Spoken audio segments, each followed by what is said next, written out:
Ito ang Bombo Radio Philippines. Fully digitalized. Numero 1 sa balita, komentaryo, drama at serbisyo publiko. Bombo Radio Philippines. Bombo Radio Philippines. Unmatched. Number 1 and most trusted source of news and information. Paradyo Bombo. Oras sa Bombo Radio Iloilo, Philippine Standard Time, 40 minutos na nakaligad sa takna, siningala sa 11.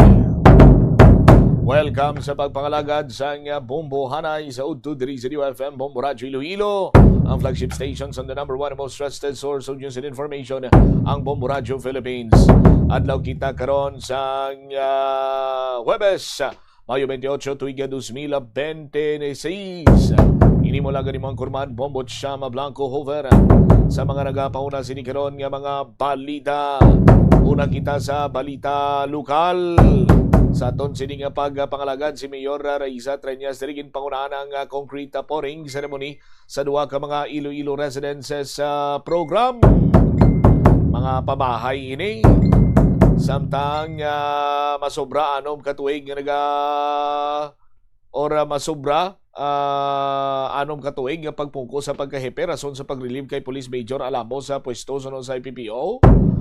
Pilagi ng turog duty sing isa ka chief of police sa pag-itsindi naton sa kada bago sining sining assignment daw duwak tuig malang ang maximum. Way pa man anong katuig si Alamo sa pabiya. Daw isa pa man lang siya kasimana. Nga na-relieve ni siya. Samtang si Mayor Raisa Treñas pasinunggan ang City Drug Enforcement Unit kasunod sa pagdakop sa job hire sa bypass na operation. Kinakabig pang job hire ng isa iya ka high value individual. Sa dugang pa nga mga balita iplastar naton diri karon na banwa ining sulod bala kag pagpanigayon sang search sa balay sang abyan ni Senator Bato de la Rosa. Ginsulod ini sang NBI kag CIDJ apisar wala sa may pakita sining dokumento kag search warrant di eksakto balay na nakasandig balay na sa layi sa aton sining mga kabombo. Granting for the sake of discussion, why makita sila nga ginapinan aton si Senator Bato de la Rosa. Nga pinan taman siya, hindi ko man naparinti. Bisan parinti ko pa kung nakasala sa iya. Tumakon niya sa laya Pero ang punto sila dari banwa, ara bala sa due process, kag legal bala ang pagpanigayon sa pagpanghusisa sa CIDG kag National Bureau of Investigation sa amo siniyang punto nga paano nila siniya na materialize or shall I say na dihon ang mga impormasyon nga ara sila sa amo sinang balay sa aton sining mga kabumbo kag isit legal nga mangsulod-sulod ka lang sa mga private nga lugar or privado sining puloy hilabi pa kung puloyan kay kumo suod mo nga biyan ang wanted na person. Lakip na sina diri karon sa aton siniya nga pagpangalaga ng mga kasimanwa ang pagdepensa man sa Malacañang nga waya ginasingle out ang mayorya sang miyembro sang Senado sa pag-file sang mga nagakigo siniya nga kaso sa aton siniya mga kauturan ti kay kon lang taon sina diri nimo sa aton sinimatag palamati daw hindi man niya siling nga banwa nga daw hindi ka man magpati sang amo sinang istukada kay daw athag pa man iya sa butlak ni Haring Adlaw ang nagaklinabo karon sa aton sining mga kabumbo kay magluwas sa sining kaso or arrest warrant batok sa kay Senator Ronald Bato de la Rosa.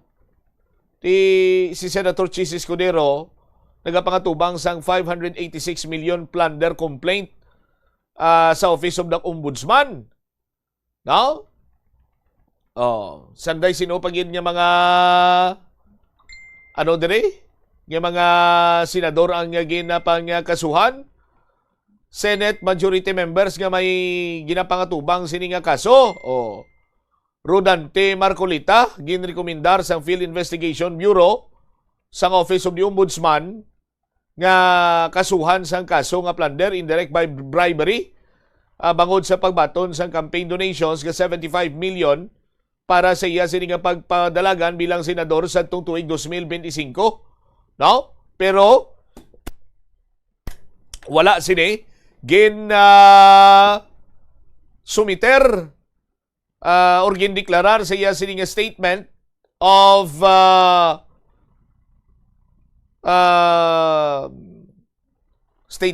contributions and expenditures sa aton sini nga mga kulturan. Pero antes ka na magpadayon, no? Familiar naman kamo siguro, remind ko kamo karon sa mga senadora nga yara sa majority, pamatian siguro na naton ang depensa man ni Palace Secretary or Palace spokesperson, Attorney Claire Castro. Kay why kuno iya gina-target ang mga members sang Senado nga yara sa mayorya. Di basi kung natabuan lamang ini o kung kathang isip lamang. To mysterious kabuhi ba? Ini bala kay Muan San Cynthia? Ukon, natabuan lang. Pamati na ito malang Bombocracy, Attorney Claire Castro. Lumalabas po talaga na maayos naman ang mga rules at nais lamang nila itong baguhin. Natirigarin po natin mismo kay Senator Alan Cayetano na ang hindi pagpunta at pagpunta mismo ni Senator Bato de la Rosa sa Senado habang siya ay nagtatago noon ay isang justifiable reason dahil hindi nga daw nabibigyan ng seguridad kung ito ay maa-aresto o hindi. So, ito ba ay isa sa mga justifiable reasons na mapabanggit para makapagboto online? So, ito ay talaga malaking question. Although, yung parati sinasabi na mga nagaganap sa Senado ay kanilang pagdidesisyon at hindi naman ito panghihimasukan ng Pangulo at ng administrasyon na ito. Ngunit dito natin makikita ang mga Pilipino dito, makikita ito ang magandang pagkakataon para malaman natin lahat kung ang mga liderato ba at mga leaders na ito ay nagtatrabaho para sa bayan o para sa pansarili o pang-ilan lamang.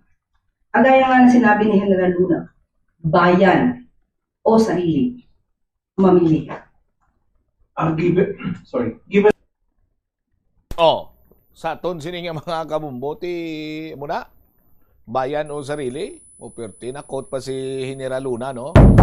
Anyway, ari Pangido, why gina-target ang mga miyembro sa Senate Majority? Senator Bongo, posibleng nga magapangatubang sa kaso crimes against humanity matapos giningadlan sa International Criminal Court bilang co-perpetrator sa war on drugs ni former President Rodrigo Duterte. Si Senator Ronald Bato de la Rosa, wanted ni karon ginapangita sa kay dakpon sa PNP kay sa IDJ. Kita mo din na ito nakalabot kani ang PNP sa IDJ. Senator Cheese, mo na ito na-mentionar kaso nga plunder kag graft bribery sa aton sini nga mga kabumbo. Magluwas na may multi-billion flood control scandal pagin nga kinakolomiran. Mag-utod nga Senator Camille Villar and Mark Villar ginibisigaran sa Department of Justice may kantana sa reklamo nga ginapayag manipulation, insider trading kag improper disclosure sang ila sini iyang operasyon sa Villar Land Holding Corporation kay gin-file ang reklamo sa Securities or Security and Exchange Commission. Ari paginang duwaw, Senator Joel Villanueva and Senator Jinggoy Estrada. Kay Senator Jinggoy ako na yung muna. Senator Jinggoy, kasuhan sang plunder kag malversation sa Office of the Ombudsman may kantanan sa pagkaulamid sa flood control scandal. Senator Joel Villanueva, posibleng makasuhan sang plunder sa sulod sang duha ka semana ginahikutar na lang ko tanan nga ebidensya may kantanan sa pagkulamid sini sa flood control scandal suno kay Ombudsman Jesus Crispin Boying Remulla. Oh. Ti grabe nga kinasuway no? Sa aton sini nga mga kasimanwa. Kung si Crispin Boying Remulla ang sadto pa nagpungko bilang ombudsman at laban-laban damo-damo gid sa mga nagkalapriso nga mga opisyal sa aton sini nga gobyerno, no? Kay ti mabakas ang office of the ombudsman no? Nga mag pang-file sa mga nagakigo siniya nga complaint batok sa mga opisyal sa aton sini nga gobyerno. Oh, sa aton sini nga mga kasimanwa. Oh. Hindi na naton sini iya, hindi na kita matingala. Kung nga ginaduso gid nga makabinutuhay bla, no? Or via teleconferencing maka-attend ang mga miyembro sa nga Senado, particularly sa bahin karon iya sa nga majority sa aton sini makuturan kiti ang luyag sini nila iya nga pagwaon sa aton sini nga mga tagpalamati nga ang sitwasyon kon pananglitan magkalaubos iya priso ang ila sini nga mga kaupdanan sa majority bumbukres, no? Ilaban-laban ang resulta sina sa aton sini nga mga kabumbo nga pinaagi sa teleconferencing bisan pa paano makatambong ang miyembro sang majority or Senate majority sa anuman sini iya nga mga hilikoton dira karon sa bahin sang Senado.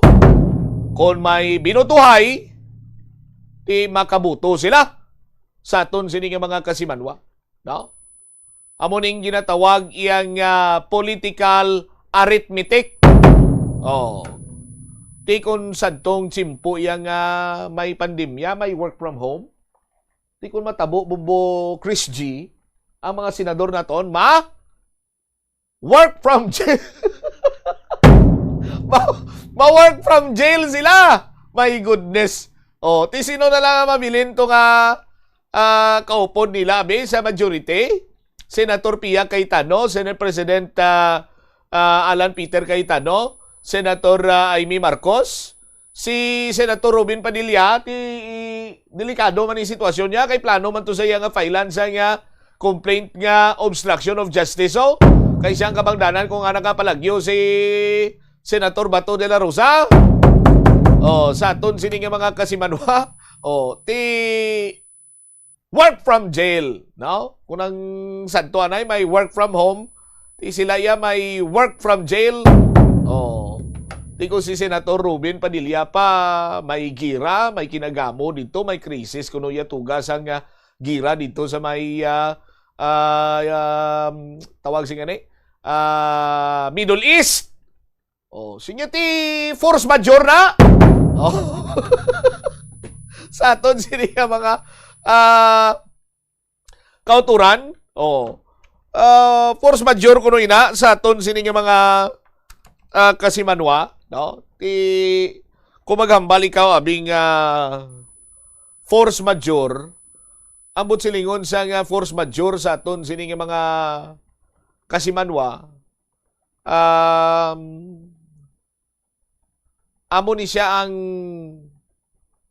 hitabo, no? Sa aton sini karon niya nga mga tagpalamati nga mayara sang circumstansya beyond the control sang mga partido, no? Or kung sa layi ka magbase sa aton sini nga mga kabumbo, beyond the control sang mga partido, katulad sang gira, strike, riot, krimen, epidemic, or sudden legal change. Sa aton sini nga mga kasimanwa nga makaupang sa pag-fulfill sa ila siniyang nga obligasyon ti force majeure ina or sa aton sini nga mga kasimanwa mga hitabo no nga acts of God katulad sa mga kalamidad, bagyo, no? Amo inang force majeure sa aton sini karon nga mga kabumbo. May puro punto man si Senator Robin Padilla kaya nga hambalya sa aton sini nga mga kabumbo gira mo. Oh. Tikon politically speaking, nalakip gid man ang gira sa makabig naton force majeure. Ang problema lang senador kay dito yan ay nagaklanabo sa may Middle East. Why man dire sa pungsod Pilipinas, di ba Bumbo Cres? Sa aton sini nga mga kasimanwa, no? Damo ang nalingaw sa kay Senator Robin Padilla sa iya sini nga payag, no? Nga force majeure sa aton sini karon-karon nga mga kabumbo, no? Ining mga kaso or natalana nga mga iga-file nga complaint, why kuno ini iya naga-target sa mga yara lamang sa majority sang Senado sa aton sini karon iya nga mga kauturan. Pero kung lang taon nimo, sanday sino ang yara nga nabilin dira sa bahin karon iya sang minority? Oh. Senator former Senate President Tito Soto. Oh. Senator Lito Lapid. Senator Mig Zubiri. Senator JV Ejercito. Oh. Sino pa gid? Apat pa lang na mensyonar nakon sa aton sini nga mga kasimanwa. Senator Kiko Pangilinan. Senator Risa Ontiveros. Sino pa gid ang iban sini nga nalipatan ko i-mensionar? Senator Bam Aquino, Senator Erwin Tulfo, and Rafi Tulfo. Pulo sila. May duwa pa ko nga nalipatan, Sherwin Gatchalian, no? Kag sino pang isa? Isa na lang gid. Alito Lapid na mensionar ko na Bumbo Chris. Liwat mag-utod nga Tulfo, duwa. Former Senate President Tito Soto, 3. Risa Ontiveros, 4. Sherwin Gatchalian, 5. Senator Bam Aquino, 6. Na-mention ko naman si Kiko, no? Lito Lapid. Oh. Si Ligada dito niya sa Si Ligarda dito niya sa majority. Oh.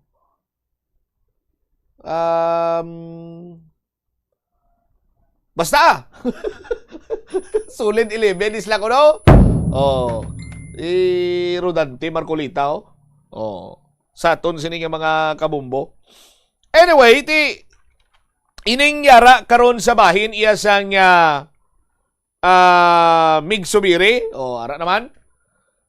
Sa bahin karon iya sang minority ang pamangkot ini sila balaway man sa mga pending nga complaint batok sini sa ila or may mga ginakaulamiran man ini sila nga mga kaso. Oh, sa aton sini nga mga kauturan. Oh. Kay kun lang taon aton sa aton sini nga mga tagpalamati makita kag athagman nga daw ang kalabanan nga gin filean lang sang complaint through the office of the ombudsman. Amo iya ang yara sa majority sa aton sini karon iya nga mga kabumbo. Oh. Pero ano pa man ang mangin resulta sini as per aton sining understanding, sandig man sa aton sini nga pag basa-basa kag pulo pamangkot sa mas mayara sang madalom sini nga pag-intindi when it comes iya sa impeachment, no? Kinanglan ang numero is 16. No? Kinanglan makangkon sang 10 isais sa aton sini nga mga kabumbok ka miyembro sang Senate para nga ma-impeach ang isa ka impeachable official. Anyway, dugangan ta na kay alas 12 nagleo sa aton sini nga pagpangalangan balikan ta dugang mga balita kag impormasyon pagkatapos ang Bombo Network News. Sa eskwelahan, ang pag-practice ang good manners and right conduct ang makabulig sa paghimo sang positive, respectful environment para sa pagtuon. Nagapakita ini sang pagtahod hindi lang sa mga manunudlo kundi mangin sa imo mga classmate kag naman na ipamahagi na sa mga tauhan ng kopya ng precautionary hold departure order laban kay Senator Rodante Marcoleta, gayon din kay dating Congressman Mike Defensor at dalawa pang negosyante. Halos 20 lindol na itala magkakasunod dyan sa bahagi ng Bulinaw sa Pangasinan at iyan ay mula lamang kahapon. Alamin ang mga dahilan mamaya. Sa international news naman, US military pinabagsak ang 4 na drones ng Iran. Tinarget din ang control center sa may Bandar Abbas. Sa tibalitang palagkasan, Australian Open champion na si Elena Rybakina ay maaga hong nagpaalam sa French Open kaugnay ng kanyang pagsabak sa naturang laro. At live nationwide via satellite, dumako na tayo sa mga detalye ng ating mga balita. Pabor ang kampo ng mga biktima ng umano'y extrajudicial killing sa tuluyang pagsisimula ng trial laban kay dating Pangulong Rodrigo Duterte sa Nobyembre 30 ng taong kasalukuyan. Nitong nakalipas na gabi mga kabombo ay naitakda ng International Criminal Court ang petsa para naman sa opisyal na pagsisimula ng paglilitis laban sa dating Pangulo matapos ang mahigit isang taon na pananatili dyan sa The Hague sa Netherlands. Pinabura ng International Tribunal ang rekomendasyon ng prosecution panel na simula na ang trial sa Nobyembre 30 at huwag nang paabutin pa ng taong 2027. Ayon kay Attorney Gilbert Andres sa panayam ng Bombo Radio, isa siya sa mga common legal representatives ng mga biktima at matagal na hinihintay ng mga biktima ang naturang kapasyahan. Kaya naman, ang pagsisimula ng trial sa lalong madaling panahon ay akma para naman sa kanilang hinahangad na paglilitis. Narito ang naging bahagi ng panayam ng Bombo Radio kay Attorney Gilbert Andres. Siyempre, matagal na rin po naghihintay yung mga biktima doon sa pagsisimula ng paglilitis. Kaya ayaw po nila ng any delay po. Kaya ang sinabi nga po namin doon sa conference, status conference hearing, ay pwede na rin po yung sinabi ng prosecution na November 30 na pagsisimula.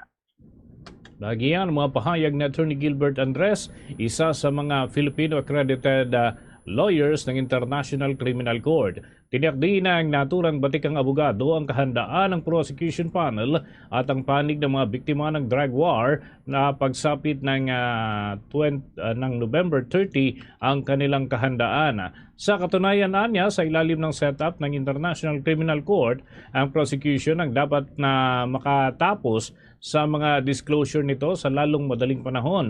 Dahil nauna nang kinumpirma ng panel ang kahandaan nito na tiyak naman na handa na ang lahat ng ipipresenta ng naturang panel pagsapit ng takdang araw. Narito ang patuloy ng mga pahayag ni Attorney Gilbert Andres. Kung talagang kailangan makatapos ng disclosure ay yung prosecution po. So sinabi nga po nila, September 30, pwede na po sila. In fact, kung yung ibang mga kailangan gawin, yung mga expert witnesses nga, sabi nga ng chamber presiding judge, dapat matapos na by 24th of August. Kaya kung masiset na po yung date ng trial, yung start po, nasa sa obligasyon na po yan ng prosecution na gawin yung nararapat pong mga disclosure. Bahagi pa yan ang mga pahayag ni Attorney Gilbert Andres, isa sa mga Filipino accredited lawyers ng International Criminal Court. Samantalang mapila naman si dating Magdalo Representative Gary Alejano sa mga sundalo at mga dating kabaro sa militar kasabay ng nagpapatuloy na manhunt operation laban kay Senador Ronald Bato de la Rosa. Giniit ni Alejano na iintindihan niyang may nabuo ng mga relasyon sa pagitan ni De la Rosa at mga sundalo at mga dating kabaro sa Philippine National Police. Kaya't posibleng may mga tutulong sa nagtatagong senador. Gayunpaman, mahalagaan niyang intindihin muna na mga ito ang bigat ng kasong kinakaharap ni De La Rosa na dahilan kung bakit nagtatago siya sa mga law enforcement agency na gumagampan ng kanilang tungkulin. Nabanggit na rin anya ng Department of Justice na mananagot ang sinumang tutulong o magtatago sa puganting senador. Isang babala na ayon kay Alejano ay dapat na maging warning sa mga tumutulong at posibleng nagkakanlong sa dating Philippine National Police Director. Narito pa ang bahagi ng pahayag ni dating Representative Gary Alejano. Naintindihan natin na meron ng na-establish na mga relasyon si Senator Bato sa ating uniformed services. Kaya parang mahirap dahil merong mga tumutulong dyan, no? Merong mga nag-a-assist dyan. Pero gusto ko lang i-emphasize na itong kaso na ito ay hindi ordinaryong kaso ito. No? It is crimes against humanity. At nabanggit na rin ng DOJ na kung sino man ang nagtatago o nagtumutulong magiging liable sa ating batas. At alam naman natin ho yun, no? So sa panawagan ko lang sa ating mga kabaro natin diyan sa PNP at saka sa military, habang gusto natin tulungan yung kabaro natin, dapat natin tingnan yung hustisya dito. Naniniwala naman si Alejano na kayang-kaya ng law enforcement agency sa bansa na hanapin ang senador at iharap sa International Criminal Court, ang tribunal na naglalabas nga ng naglabas ng kanyang warrant of arrest. Ayon sa dating mambabatas, isang magandang pagkakataon ito para kay De La Rosa na harapin ang kanyang kaso dahil binibigyan pa rin siya ng due process. Ito ay kaiba naman sa nangyari sa mga biktima ng drug war na halos hindi nasisikatan ng araw dahil sa mga marahas na operasyon. Narito pa ang bahagi ng pahayag ni dating Congressman Alejano. Actually, binibigyan ng due process ang dating CPNP, si Senator Bato. Proseso po ito. And kung naniniwala talaga siya na tama at legal ang kaniyang ginawa sa panahon ng war on drugs sa ilalim ni former President Duterte, mas okay ito, mapapaliwanag niya. Kasi nung kinukumpara ho natin lagi, nung panahon ng war on drugs, yung mga suspetsado, wala nang panahon makapagpaliwanag. Hindi nasisikatan ng araw. Talagang babarilin ka. So malayong-malayo ito sa sitwasyon ni former Chief PNP Senator Bato. Dahil bibigyan siya ng pagkakataong ipaliwanag ang kanyang sarili. Bahagi po yan ang pagpapaliwanag pa ni dating Congressman Gary Alejano. Sa pagpapatuloy pa ng ating mga balita, kinumpirma naman ng Bureau of Immigration na naipamahagi na sa kanilang mga tauhan ng kopya ng Precautionary Hold Departure Order sa kaugnay pa rin ng posibleng pag-alis sa bansa ng ilang mga personalidad. Nagsimula ito sa Sandigan Bayan kung saan ay naglabas ng direktiba laban kina Senator Rodante Marcoleta, dating Representative Mike Defensor at mga negosyante na sina Joseph Spirito at Aristotel Biray. Ang utos ng mga kabombo ay nagbabawal sa kanila na makalabas ng bansa habang iniimbestigahan ang mga kasong plunder, indirect bribery at paglabag sa Presidential Decree number 46. Batay nga sa reklamo ng Office of the Ombudsman, si Marcoleta umano ay tumanggap ng kabuuang 75 million pesos bilang donasyon mula sa 3 individual noong Enero ng taong 2025. Ang mga transaksyon ay huling naideklara sa Donors Tax Returns halos 1 taon matapos na ang pag-aktwal na pagbibigay dahil naman ay dito sinampahan ang mga personalidad na yan ng kasong plunder, indirect bribery at paglabag sa Presidential Decree 46 na nagbabawal sa pagbibigay ng regalo o mga anumang kaloob para sa opisyal ng gobyerno. Inaprubahan ng Sandigan Bayan ang kahilingan ng Office of the Ombudsman na maglabas ng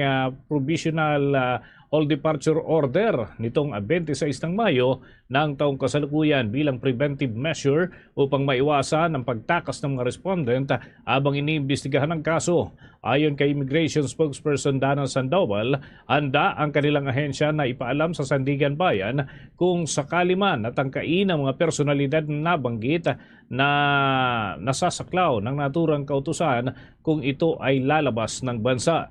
Dagdag pa niya, wala pang naitalang recent travel records ang 4 na mga personalidad. Inutusan na rin ng Office of the Ombudsman ang mga akusado na magsumite ng kanilang counter affidavit sa loob ng 15 araw mula nang matanggap ang naturang kautusan.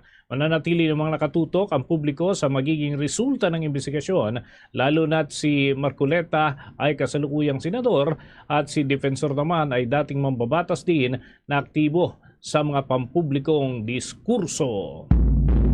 Dako po tayo dyan sa may Senado, si Senator Panfilo Lacson.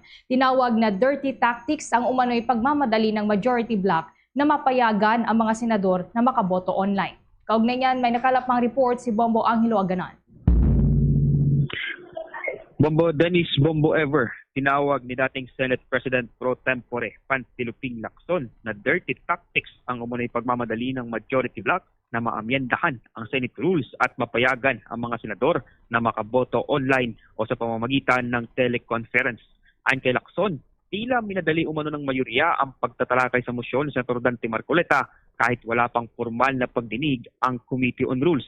Binanggit din niya na tila sinadyang pahabain ang interpellation sa ibang panukala upang maubos o makaalis ng maaga ang ilang miyembro ng minority bloc bago iharap ang usapin sa plenaryo. Dirty tactics umano ang naging galawan ng mayorya sa naging deliberasyon. Dagdag pa ng senador, hindi rin agad ipinaalam sa minority senators ang planong talakayin ang proposed rule amendment para sa remote voting. Dahil dito, sinabi ni Lacson na nagpasya ang minority bloc na mag-walk out bilang protesta, habang nanatili naman Senator Vicente Tito Soto III upang questionin ang quorum at magmosyon para i-adjourn ang sesyon. Matatandaan na uminit ang naging debate sa plenaryo kaugnay sa panukala ng igiit ni Lacson na dapat munang idaan ito sa pagdinig ng komite at dapat ay mayroong committee report alinsunod sa Senate Rules number 24. Tuloy niyan pakinggan natin ang mga dating pakayag ng Senator Panfilo Lacson.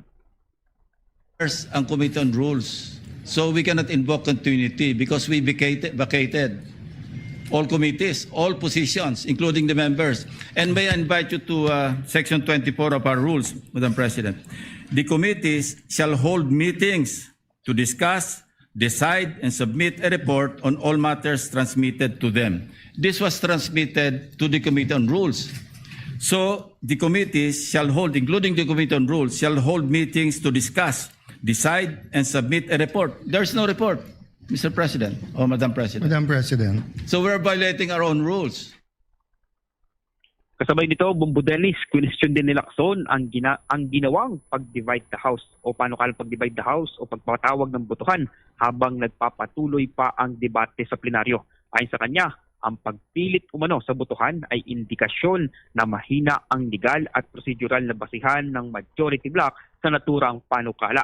Iginit din ng senador na ang pag-walkout ng tinatawag nilang Solid Block 11 ng minorya ay pagpapakita na maaaring maging tagumpay umano ang pag-atras, lalo na kung nasa panig-aniya nila ang patakaran. Pinatikos din ni Lacson si Marcoleta dahil sa pagkustyon nito sa umunay kakulangan ni Senator Risa Hontiveros sa legal background. Gayon ang usapin ay may kinalaman umano sa patakaran ng Senado. Narito pakinggan natin ang maikling pakayag ni Senator Dante Marcoleta. Itong mahirap kasi kung wala po tayong legal background dito. Kaya sinasabi ko na nga po, hindi po bagong motion ito eh.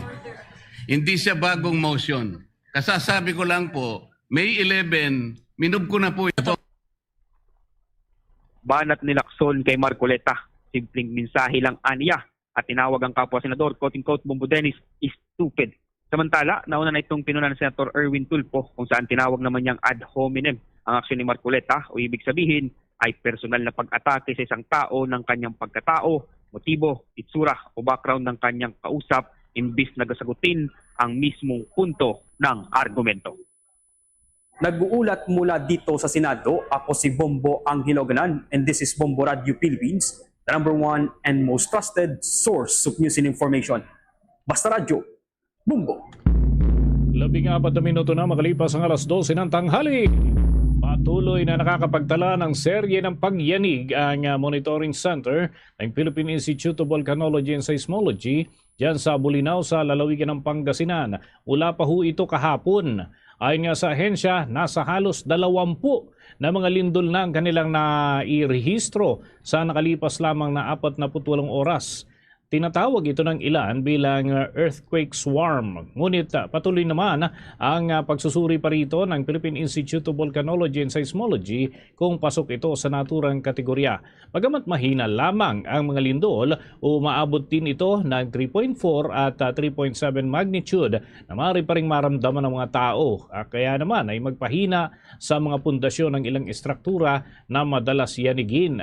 Wala pang nairerehistro na malaking pinsala at casualty sa nabanggit na mga lindol base na rin sa monitoring ng mga lokal na tanggapan, ngunit patuloy ang pinaigting na monitoring dito ng mga eksperto.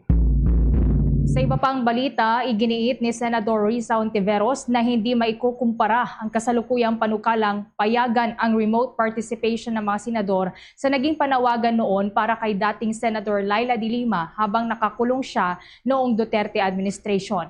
Ayon kay Senador Hontiveros, si de Lima ay patuloy na kumikilala at gumagalang sa legal na proseso. Samantalang ang kasalukuyang sitwasyon ay may kinalaman umano sa isang senador na umiiwas sa lawful arrest, ngunit nais pa ring makilahok sa sesyon at makaboto online. Ang panukala naman ni Senador Rodante Marcoleta ay nakikitang posibleng magbigay daan kay Senador Ronald De La Rosa na makadalo sa Senate sessions kahit na haharap ito sa arrest warrant mula sa International Criminal Court. Git ni Hontiveros, pinayagan lamang noon ang video conferencing dahil sa COVID-19 pandemic at national health emergency. Samantala, sinabi naman ni Senator Amy Marcos na may mga precedent na noon para sa remote participation, kabilang ang mga motion para kina de Lima at dating Senator Antonio Trillanes IV. Anya may kapangyarihan ng Senado na gumawa ng sarili nitong rules at dapat na pairali ng patas na pagtingin sa panukala. Samantala, nag-walkout naman ang minority bloc sa plenaryo bilang protesta sa umano'y pagmamadali ng majority bloc na talakayin at pagbotohan ang proposed amendments sa Senate rules. Abangan mamaya mga kabombo at mga ka-Star Nation, mga kaganapan at aktibidad ni Pangulong Ferdinand Bongbong Marcos Jr. na naririyan sa Japan, pati na mga kakibat na aktibidad ng Philippine Delegation. Kabilang ho ang reporter ng Bombo Radio Philippines sa nag-cover dito ho sa mga kaganapan sa Japan, ang tabayanan ng mga update mamaya. At marami pa tayong mga balita, susunod na. The Bombo Radio Energy Conservation Advocacy. Kung kaya, gumamit muna ng electric fan bago mag-aircon. Kung gagamit man ng aircon, itakda sa tamang temperatura 24 hanggang 26 degrees Celsius. Siguraduhin ding sarado ang kwarto para hindi sayang ang lamig at mas maging efficient ang paggamit nito. Paalala mula sa Bombo Radio Philippines, the #1 and most trusted source of news and information. Basta Radio Bombo!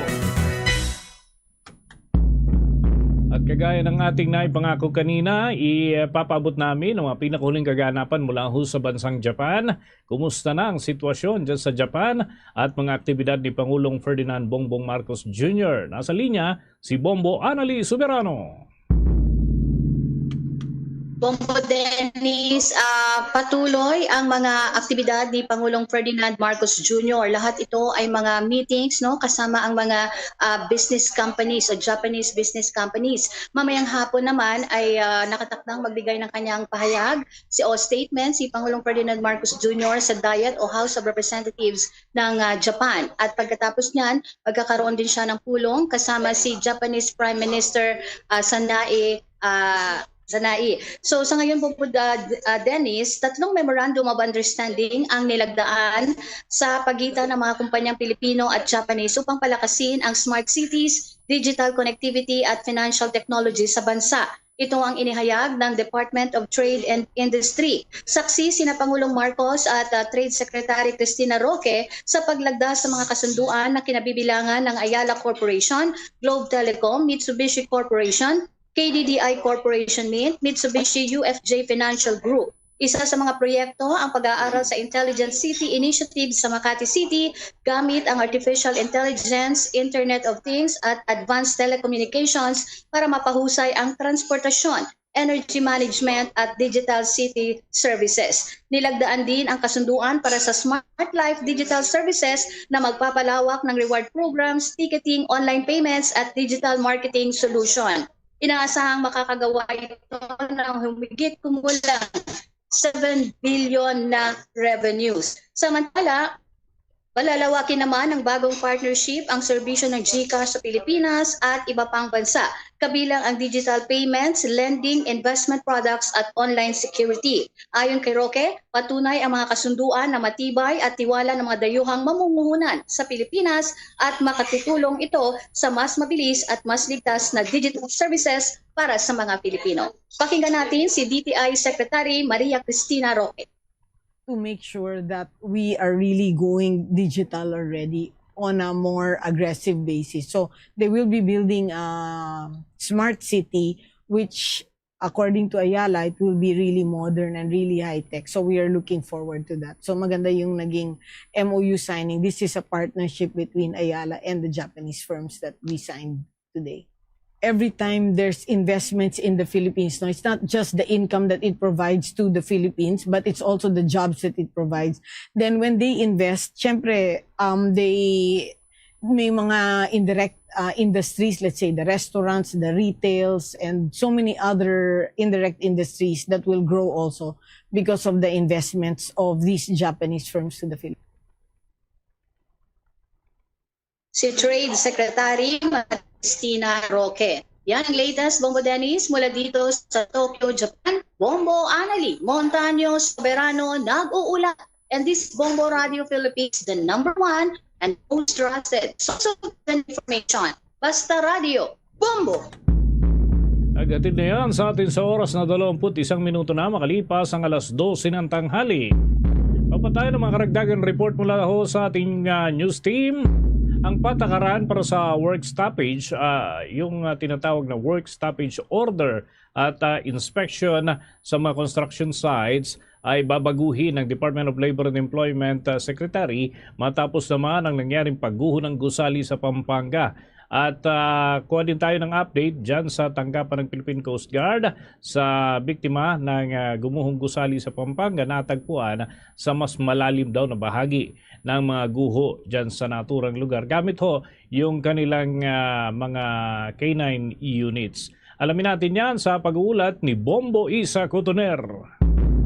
Yes, Bombo Dennis, Bombo Ever. Rerepasuhin nga ng Department of Labor and Employment ang kanilang polisiya sa pag-iinspeksyon yan ng mga ginagawang gusali kasunod ng trahedya na nangyari sa Angeles City, Pampanga na nag-ugat sa pagkasawi ng ilang manggagawa.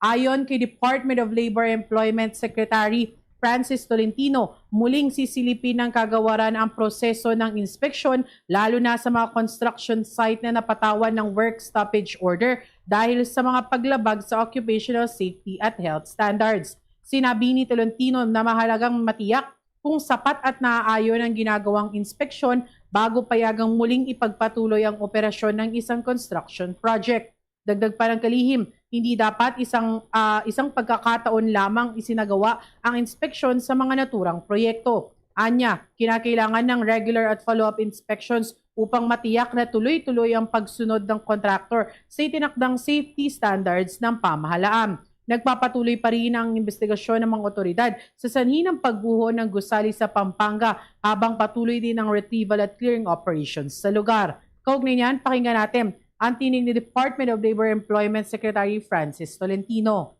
Yung work stoppage at nagpatuloy yung paggawa. Kaya nga ang tinatanong ko kay Director Panlilio kung nagkaroon ba ng mga sumunod na pag-inspeksyon.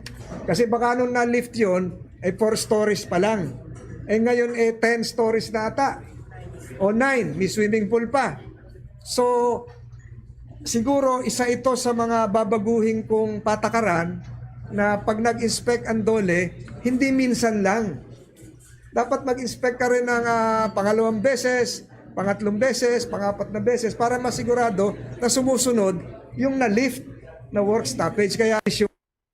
Samantala, sa kaugnay na balita naman yan, patuloy ang retrieval operations sa gumuhong siyam na palabag na gusali dyan nga sa Pampanga matapos kumpirmahin na may mga otoridad na wala na nakikitang senyales ng buhay sa ilalim ng guho. Ayon sa Philippine Coast Guard, nahihirapan ng retrieval teams dahil nasa mas malalim na bahagi ng gumuhong istruktura ang mga biktima at natatabunan pa ng mabibigat na debris at nagkapatong-patong na metal scaffolding. Sinabi ni Philippine Coast Guard spokesperson Commodore Noemi Cayabyab na kinakailangan maging maingat sa pagtanggal ng mga debris upang maiwasan ang panibagong pagbuhos sa lugar. Dagdag pa niya, isa rin sa mga hamon sa operasyon ang mga live wires na nasa paligid ng collapse area. Nagpadala rin ang ahensya ng 6 na canine rescue units na binubuo ng 6 na working dog at 12 search and rescue personnel upang tumulong sa paghahanap ng mga nawawalang biktima. Ayon sa kagawaran, nagbigay ng positive indication ng ilan sa mga canine dogs sa ilang bahagi ng gusali na naging dahilan upang makarecover ng bangkay noong unang araw ng operasyon. Batay sa pinakauling datos ng mga otoridad, umaabot na sa 4 ang kumpirmadong nasawi habang 26 naman ang nailigtas mula sa insidente. Patuloy namang bineberipika ng rescue teams ang eksaktong bilang ng mga nawawala habang nagpapatuloy ang retrieval operations. Mula sa lungsod ng Maynila, ito si Bombo Isa Cotaner and this is Bombo Radio Philippines, the #1 and most trusted source of news and information, Basta Radio Bombo! Nagatid niyan sa atin sa oras na 26 na minuto na makalipas ang alas 12 ng tanghali. Nilinaw ng Palasyo Malacanang na taliwas noong panahon ng COVID-19 pandemic, wala ngayong umiiral na kalamidad na maaring magbigay katwiran sa paggamit ng electronic voting sa Senado o anumang mga aktibidad. Ito ay matapos nga ang mainit na pagtatalo ng mga miyembro ng Senado hinggil sa panukalang electronic voting na nauwi sa walkout ng mga miyembro ng minorya nitong Martes ng gabi. Ayon nga sa Presidential Communications Office, nananatiling nasa kapangyarihan ng Senado ang pagpapasya sa kanilang sariling mga pamamaraan at mga alituntunin. Ngunit iginigit ng Palasyo ng electronic voting ay ginagamit lamang kagaya ng mga panahon na extraordinary ang sitwasyon, kaya kinakailangan ng extraordinary measures.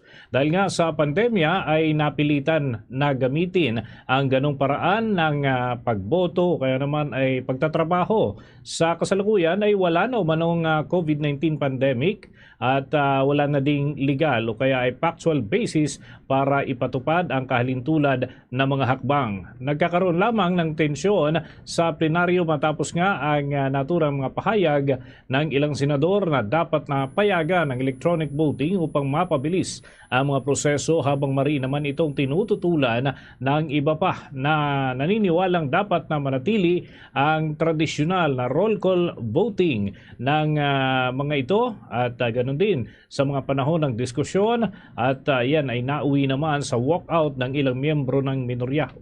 At samantala, ayon nga sa pinakuling data mula sa Senado, nakatakdang ipagpatuloy ang deliberasyon sa naturang panukala at iba pang priority bills sa susunod na linggo. Nananatiling hamon ang pagkakaisa ng mga miyembro ng Senado sa usapin ng voting procedures, lalo na't nakakalito ito para sa ilan at mahalaga ang reforma sa tinatalakay na sitwasyon sa kasalukuyan. Tinuligsan ni Senador Risa Ontiveros ang pahayag ni Senador Robin Padilla na maaaring ituring na force majeure o hindi inaasahan na pangyayari ang tensyon sa Middle East, China-Taiwan conflict at banta ng El Nino upang bigyang katwiran ng online participation ng mga senador sa Senate sessions. Ayon kay Hontiveros, hindi maituturing na force majeure ang naturang sitwasyon at sa halip ay dapat umanong magsilbing dahilan upang personal na pumasok sa Senado ang mga mambabatas at tugunan ang epekto ng tumataas na presyo ng langis at iba pang problema ng bansa. Nauna nang sinabi ni Senator Padilla online na ang mga umiiral na pandaigdigang tensyon at banta ng digmaan ay sapat na dahilan para ikonsidera ang remote participation sa Senado. Ngunit gate ni Hontiveros, pinapayagan lamang ng kasalukuyang Senate rules ang online voting sa panahon ng national emergency, gaya ng nangyari noong COVID-19 pandemic. Kaugnay ito ng naging panukala nga ni Senador Rodante Marcoleta na payagan ang teleconferencing sa Senate sessions, bagay na tinutulan naman ng minority bloc. Nag-walkout pa nga ang minority senators noong plenaryo o sesyon doon sa plenaryo matapos na questionin ang umano'y paglabag sa tamang proseso sa pagtalakay ng proposed amendments sa rules ng Senado. Sinabi ni dating Senate President Franklin Drilon na maaaring magkaroon ng grave abuse of discretion ang Senate majority sa pagtutulak ng panukalang payagan ang virtual participation, online voting at iba pa ng mga senador. At nga kay Drilon, unang nai-refer ang naturang panukala ni Senator Rodante Marcoleta sa Committee on Rules, ngunit nabuwag naman ang naturang lupon kasunod ng pagbabago sa liderato ng Senado at sa kabila nito ay dinala pa rin ng majority bloc sa plenaryo ang usapin dahilan upang mag-walk out ang minority groups o ang minority senators bilang kanilang protesta. Iginit din ni Drilon na mas maaaring iakyat sa Supreme Court at ang naturang issue dahil may kapangyarihan umano na ituwid ng kataas-taasang hukuman ang mga kaso ng grave abuse of discretion at naniniwala rin sila na konektado ang panukala sa impeachment trial laban kay Vice President Sara Duterte at tinawag pa niya ito na Bato Amendments. Dahil sa layunin nito na payagan na makaboto si Senator Ronald Bato de la Rosa kahit naharap ito sa legal na usapin sa International Criminal Court at meron pang warrant of arrest. Dagdag pa ni Drilon, matagal nang patakaran dyan sa Senado na kinakailangan na physically present ang mga miyembrong senador upang makaboto maliban na lamang noong panahon ng COVID-19 pandemic at iba pang national emergencies. Binigyang diin pa ng opisyal o dating opisyal na kahit nung hindi pa pinapayagan na makaboto online si dating Senador Leila de Lima habang nakakulong dahil naman sa merong umiiral na COVID-19 pandemic, ngunit hindi pa rin ito napagbigyan sa kabila ng mga panawagan. Nais naman ng bagong tatag na Truth Commission na mapigilan ang mga posibleng kaso ng pang-aabuso sa hinaharap katulad ng mga nangyaring extrajudicial killings noong nakalipas na administrasyon ni dating Pangulong Rodrigo Duterte. Unang binuo ang naturang komisyon sa pangunguna ni dating International Criminal Court Judge Raul Pangalangan. Kasama yan ang ilang kilalang personalidad tulad ng forensic scientist na si Dr. Raquel Fortun, Cardinal Pablo Ambo David at iba pa. Ayon kay Extrajudicial Killings Truth Commission Executive Director Carlos Conde, layunin ng bagong inisyatiba na mabigyan ng boses sa mga biktima ng extrajudicial killings para matulungan silang malabanan ang trauma na kanilang binabalikat at maiwasang mangyari muli ang kalintulad na insidente sa hinaharap.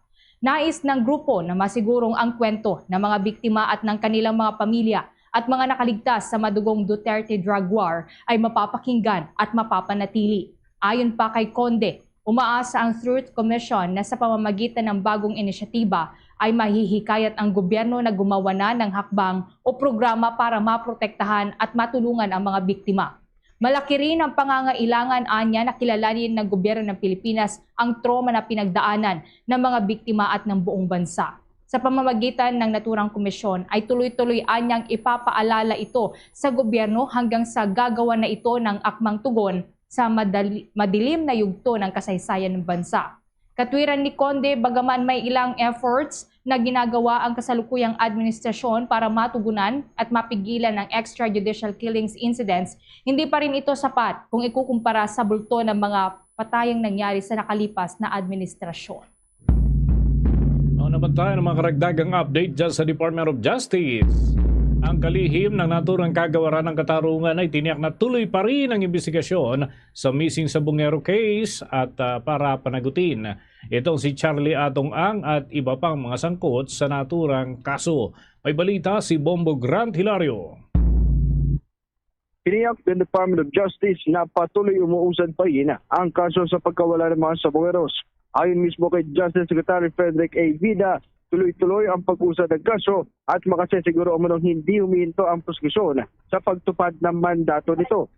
Layon anya rito na mga taga-usig na tuluyan panagutin ang mga nasa likod ng pagkawala ng mga sabungero, partikular ang negosyanteng si Charlie Atong Ang at iba pang mga sangkot o kapwa-akusado. Binigyan din ang kalihim na nakataon ng atensyon at nakapatay ang pag-iimbestiga ng prosekusyon sa katotohanan. Ating pakinggan si Attorney Frederick A. Vida, ang kalihim ng Department of Justice. Kung ano rin lang yung katotohanan, yun po ang magiging yun din po ang magiging basehan. Pero ang inyo pong mga taga-usig, ang mga prosecutors po natin, patuloy po ang kanilang marubdob na pagganap sa kanilang mandato para panagutin si Mr. Atong Ang at yung iba po pong akusado sa kaso. Kasunod ang pahayag ng kalihim na mapaulat ang sinasabing pagbibigay ng pera ng company Atong Ang sa pamilya ng mga biktima. Subalit iginit ni Justice Secretary Frederick Vida na ang patungkol sa pamamahagi ng tulong umano ay hindi direkta makakaapekto sa kaso sapagkat nakabase raw ang investigasyon sa katotohanan. Anyaya, ang pinagbabatayan sa kaso ay ang matibay na ebidensya kaya't hindi alintana kung magkaroon ng pag-atras ng testigo. Ibinagi ng kalihim na bukod sa testimonya, pinagbabasehan rin ang tinatawag na object o real evidence. Muli si Secretary Frederick A. Vida, ang kalihim ng kaguraan ng katarungan. Okay, ganito po yung prosesong yan, no? Ang pagtanggap po ng pera o aid ay ibang usapin po. Ang katotohanan pa rin ho, nangyari o nangyari ba o hindi nangyari. Diba? Kaya nga may naririnig tayo minsan, nag-desist na ika yung ganong witness o ayaw nang humarap yung ganong witness. Pero kung ang ebidensya naman ay nagtuturo, may namatay na tao, ito ang napatunayan nagpapatay sa tao. Itong taong to ang nasabihan o naatasang pumatay sa tao. Tandaan nyo ho, hindi lang lumulubog, lumilitaw ang isang kaso dahil lang sa testimonya. May tinatawag pong object or real evidence. Na ito po yung matibay.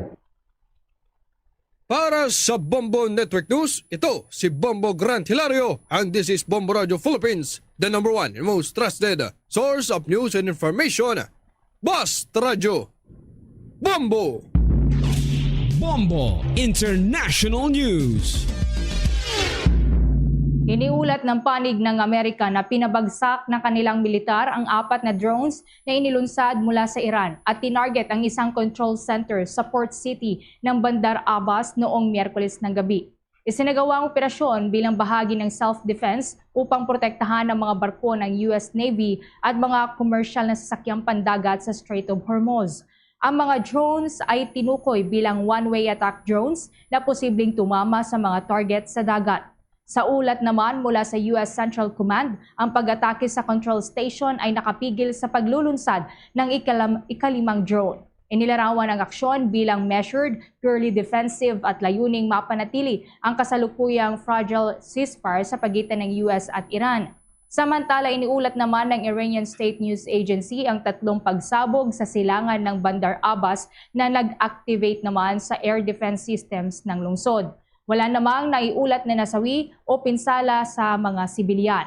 Ang mga drone at pasilidad na tinarget ay iniuugnay sa Islamic Revolutionary Guard Corps.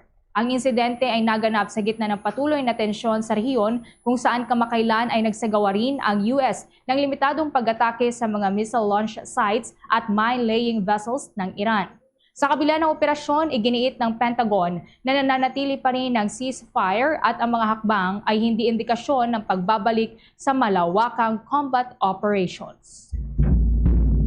Samantala, balik po tayo sa mga karagdagan pang balita dito sa Pilipinas. Bagamat umakyat na sa 5 ang kumpirmadong nasawi sa trahedyang pagguho ng isang itinatayong gusali sa may barangay Balibago, Angeles City sa lalawigan ng Pampanga, nananatiling may pag-asa ang mga otoridad na makahanap pa ng buhay mula sa mga guho.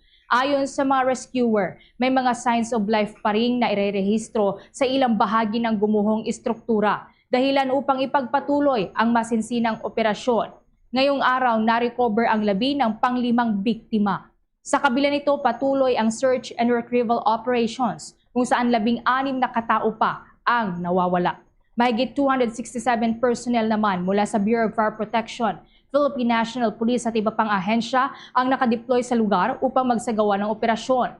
Ayon kay Department of Interior and Local Government Secretary John Vic Rimulya, bagamat nasa retrieval phase na ang operasyon, hindi pa rin isinasara ang posibilidad na makahanap ng survivors. Sa kabuuan, 27 katao na ang nailigtas, kabilang ang ilang construction workers na agad na rescue matapos nga ang insidente noong Mayo 24. Bandang alas 2:30 po ng madaling araw, kabilang sa mga nasawi ang isang Malaysian tourist na nadamay sa kalapit na gusali. Samantala, nagsasagawa na rin ng investigasyon ang Criminal Investigation and Detection Group upang matukoy ang sanhi ng pagguho at ang posibleng pananagutan ng kontraktor at may-ari ng gusali. Ayon naman sa Department of Labor and Employment, dati nang nasuspindi ang kontraktor dahil sa occupational safety violations. Ngunit muling pinayagan na taos umano'y makasunod sa mga requirement. Patuloy namang nananawagan ng hustisya ang mga pamilya ng mga biktima, habang ang komunidad sa paligid naman ng Chodoro Street diyan sa may Balibago, Angeles City ay apektado sa pansamantalang pagsasara ng mga negosyo at panganib na rin sa kaligtasan. Ako na tayo mga kabombo sa mga karagdagang balita ng mga tinutukan ng ating mga himpilan sa iba't ibang dako ng ating bansa. Mga malalaking pangyayari ngayong araw na ito mga kabombo na atin pong kukuna ng mga follow-up kaugnay pa rin ng mga development hinggil sa mga sitwasyon sa iba pang lugar ng ating bansa. At ilan nga ho dito mga kabombo yung mga pangyayari mismo sa mga lokalidad na atin pong inaantabayanan hanggang sa mga oras na ito. Dako tayo dyan sa bahagi po ng probinsya ng Capiz. Ang teleconferencing sa Senado, posible raw na maglantad sa lokasyon at seguridad nito si Senator Ronald Bato de la Rosa kung tuloy ang pahihintulutan na may sa katuparan ng ganong forma ng paglahok sa mga sesyon ng Senado. May balitang Bombo Radio Rojas. Naging sentro ng usapin ang seguridad at privacy ni Senador Ronald Bato de la Rosa kasunod ng pagtutulak na payagan ang teleconferencing sa Senado para sa pagdalo ng mga senador sa plenary session. Sa panayam ng Bombo Radio Rojas kay Attorney Junar Pueblo, presidente ng Arbitration Center in Visayas, bagamat may legal na basihan ang panukala ni Senador Rodante Marcoleta, at maituturing itong makabagong hakbang, maaari rin umano itong magdulot ng panganib, lalo na sa usapin ng digital security. Paliwanag ng abogado, posibleng ma-monitor o matukoy ang lokasyon ng isang senador habang gumagamit ng video conferencing platforms, bagay na maaaring makapekto kay De La Rosa na patuloy na inuugnay sa usapin ng warrant mula sa International Criminal Court. Kasabay nito, sinabi din ni Pueblo na maaaring makatulong ang teleconferencing sa pagpapatuloy ng mga mahalagang pagdinig sa Senado, kabilang na ang nalalapit na impeachment trial ni Vice President Sara Duterte, subalit iginit nito na dapat timbangin na mabuti ang benepisyo at mga posibleng banta nito. Umaasa naman ang abogado na hindi nahahaba pang debate hinggil sa usapin upang makapag-focus na ang Senado sa mas mahalagang concern ng bansa. By doing so, by approving virtual hearings, they don't need to go to plenary, or even if they are arrested and in prison, they will have the right to be allowed to use virtual conferencing. Technologically speaking, assuming may Zoom, assuming he goes into Zoom, malulukit yan. Pwedeng matriangulate yung so that's why I'm just saying this is not just for Bato's sake, no? Because assuming Bato uses a virtual location. Mula rito sa impila ng Bombo Radio Rojas, para sa Bombo Network News, ito si Bombo Jamilus Dali. And this is Bombo Radio Philippines, the number one in most trusted source of news and information, Basta Radio. Bombo! Ano naman tayo mga kabombo ng update dyan sa hakbang ng Criminal Investigation and Detection Group ng Philippine National Police ukol dun sa obstruction of justice charges laban dito kay Senator Robin Padilla kaugnay ho dun sa pag-alis sa Senado nito si Senator Bato de la Rosa. Alamin natin ang mga update mula kay Bombo Jobino Galang. Yes, Bombo Dennis at Bombo Ever at naisumiti na ng Philippine National Police Criminal Investigation and Detection Group sa National Prosecutor's Office ng Department of Justice ang rekomendasyon sa kasong obstruction of justice laban kay Senator Robin Padilla at 5 iba pa dahil sa naging kasangkapan sila sa pagpapatakas kay Senator Ronald Bato de la Rosa mula sa kustodiya ng Senado. Sinabi ni Police Major General Robert Murico II, ang hepe ng Criminal Investigation and Detection Group, na kasama sa kanilang nairekomendang kasuhan ang security officer na babae ni Senator Padilla na siyang dating sundalo rin at naging kasangkapan na nag-drive din ng backup na sasakyan palabas sa Senado. Narito yung ilang pahayag nitong si Police Major General Murico. You can see her doon sa CCTV footage nung habang I think even the press that assigned in the Senate usually sees her na kasama, and she's the one na may nakasuot ng bulletproof vest doon. She was a former AAP personnel, and yeah, but you know, the AAP hindi ko but yung background niya lang, we are asking about the background, and Foreign Service Officer po siya dati from the AFP. Ang employment niya, pumunta po sa Department of Foreign Affairs as a Foreign Service Officer. Later on, naging security officer and staff ni Senator Robin Padilla. Sa ngayon ay meron ng 4 na lugar na kanilang tinungo para hanapin itong si Senator De La Rosa kasama ang National Bureau of Investigation, kung saan isa dito sa Metro Manila, isa sa Bulacan at 2 sa Pampanga, na subalit bigo pa rin ang mga otoridad. Tinayag din ng police official na lahat ng paraan ay kanilang ginagawa para mahanap ang nasabing senador na mayroong warrant of arrest mula sa International Criminal Court. Ang senador din ay mismong bukod sa lahat, hindi lamang ang mga kaso ng senador ang kanilang sinutugunan, kundi lahat ng uri ng kaso, maging mababa or mataas man na opisyal ang kanilang hinahanap. Muli, narito ang naging pahayag nitong si Police Major General Murico. Incidental. It's not a mere hitch ride. It is plano, well planned, well coordinated, kasi yung may backup vehicle pa. Ang Philippine National Police po very professional. We will be, if there is an order, especially coming from the Department of Justice already, in the interest of justice and trabaho po kasi namin yan. We're here not to ask questions we are here to implement. And we will do our best sa manhunt operation. Hindi lang po ito, all warrant of arrest are treated equally. Big or small po ang involved na complainant. Wala pong sinisino ang batas.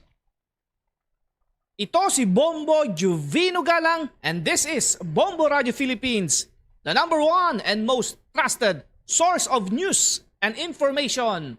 Basta Radyo, Bombo!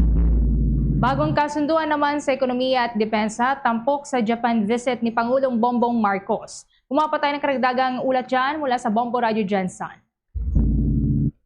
Binigyang diin ni Hannah Galvez, Bombo International News Correspondent sa Japan, ang kahalagaan ng mas matibay na ugnayan ng Pilipinas at Japan kasunod ng isinagawang bilateral meeting ni Presidente Ferdinand Marcos Jr. na nakatuon sa kalakalan, trabaho at seguridad sa rehiyon. Ayon kay Galvez, kabilang sa mga pangunahing tinalakay sa pulong ang posibilidad ng pagpapadala ng mas marami pang overseas Filipino workers sa Japan upang matugunan ang pangangailangan ng kanilang labor sector. Sinabi rin ni Galvez na itinuring na espesyal ang relasyon ng Japan at Pilipinas dahil sa mahalagang papel nito sa usaping geopolitikal, partikular sa pagpapanatili ng seguridad at katatagan sa Indo-Pacific region. Dagdag pa niya, malaking advantage para sa Pilipinas ang imbitasyon at pakikipagpulong ng Japan sa administrasyon ni Pangulong Marcos dahil nakatugon umano ito sa mga negosasyon sa pangmatagalang benepisyo ng bansa kabilang ang pagpapalawak ng oportunidad sa trabaho, pagpapalakas ng ekonomiya at kooperasyon sa seguridad. Inaasahan namang magbubukas ang naturang pagbisita ng mas maraming kasunduan sa pagitan ng dalawang bansa na magbibigay ng direktang pakinabang sa mga Pilipino. Malaking impact din kasi pagdating sa mga foreigners in Japan, kung darating yung leader ay nagbibigay din ng, sabihin mo, ng importansya. Alam niyo ba na mayroon ng 497,714 nasa datos ito ng Filipinos in Japan noong 2025. Pero sa speech ng ating Pangulo kagabi, umabot na ng 350,000 ang datos na sinabi niya kagabi ng mga OFWs, mga registered Filipino workers here in Japan, Philippines, yung remittances, malaking tulong yan sa ating bayang Pilipinas. Ngayon, yung pagpunta ng ating presidente, may mga talks yan, may mga trades, talks, and then at the same time, actually this week, may balita na 18th batch na ng mga nurses and caregivers ang parating dito sa Japan. Yan ang mula sa himpilan ng Bombo Radio Gensa. Para sa Bombo Network News, ito si Bombo Mark Cabanos para sa number 1 and most trusted source of news and information. Basta Radyo, Bombo! Samantala, itong nalalapit na impeachment trial, ang Senado raw may kapangyarihang mag-issue ng subpoena laban kay Vice President Sara Duterte ayon sa isang legal expert. May nakapanayam ang Star FM Manila. Nilinaw ng ilang legal experts na posibleng maglabas ng subpoena ang Senado laban kay Vice President Sara Duterte sakaling hindi ito humarap sa impeachment proceedings. Sa eksklusibong panayam ng Star FM Manila kay Attorney Paulo Bautista, lawyer at law lecturer, maaari umanong hindi dumalo si Sara sa Senate hearing. Ngunit may kapangyarihan ang Senado na mag-contempt at maipakulong ang bise kapag hindi ito sumunod. We have 24 senators, no? The 2/3 there is somewhere around 16. So you have to convince 16 senators to convict at least 16 senators to convict VP Sara. Okay, sa Senado, pwede pong hindi siya pumunta dahil meron namang trial in absentia. So ibig sabihin may trial po siya habang may procedure going on sa Senate. However, si Senate meron po siyang subpoena powers, no? Tapos kung hindi po kayo nag-comply sa subpoena, baka you can be held in contempt by the Senate. So pwede kang i-imprison for an indefinite period of time or certain period of time. Makikita po dito sa mga proseso natin kung may accountability mechanism po ba tayo, kung kaya ba ng Pilipinas na ipanindigan yung mga mekanismo sa ilalim ng konstitusyon. So we have to be careful and observant and vigilant po lalo na sa mga public officers natin. Sakaling mapatunayang nagkasala, si Sara ang magiging kauna-unahang vice-presidente ng Pilipinas na napatalsik sa pwesto at madidiskwalipikang tumakbo sa 2028 elections. Mula rito sa 102.7 Star from Manila, nag-uulat. Ito sa Star DJ Yvonne and this is Bombo Radio Philippines, the #1 and most trusted source of news and information. Basta Radyo, Bombo! Ang Marawi naman handang magbukas para sa cultural tourism. Kaugnay yan, may report pa ang Bombo Radio Cagayan de Oro. 9 na taon matapos ang madugong Marawi Siege noong 2017, ipinagmalaki ni Ayesha Merdica Alonto mula sa Southern Cultural Communities and Traditional Arts ng National Commission for Culture and the Arts na handa na ang Islamic City of Marawi na muling magbukas para sa cultural tourism. Ayon sa kanya, patunay ito ng katatagan ng rehabilitasyon sa lungsod kung saan posible nang muling tumanggap ng mga bisita at turista. Habang patuloy na pinauunlad ang turismo, nakaplano rin ang mga hakbang upang mapangalagaan at mapreserba ang kultura ng pamana ng mga Maranao. Kasabay nito, nakikipagtulungan ang NCAA sa iba't ibang sektor upang matiyak na mapapanatili ang pag-alaga sa lokal na identidad habang binubuksan ang lungsod sa mas maraming bisita. Ang pahayag ni Alonto ay nagpapakita ng pag-asa na ang Marawi ay muling magiging sentro ng kultura at turismo sa Mindanao. That's how strong the rehabilitation has been, that they're ready now to launch it for tourism. And remember, tourism is something you cannot launch just like internationalization unless you have strongly fixed the things within the city or province. And hand in hand with the province, yung lunsad nila ng turismo. But meron din pong pang safeguard sa ating kultura bilang Branao. So sa NCCA ng Branao Cluster, SCCTA, tayo po ay nakikipagtulungan, lahat po nakikipagtulungan towards the safeguarding, preservation of... Ang pahayag ni Ayesha Merdica Alonto mula sa Southern Cultural Communities and Traditional Arts ng National Commission for Culture and the Arts. Mula Bombo Radio Cagayan de Oro, ito si Bombo Jane May Abulag, and this is Bombo Radio Philippines, the #1 and most trusted source of news and information. Basta Radio, Bombo!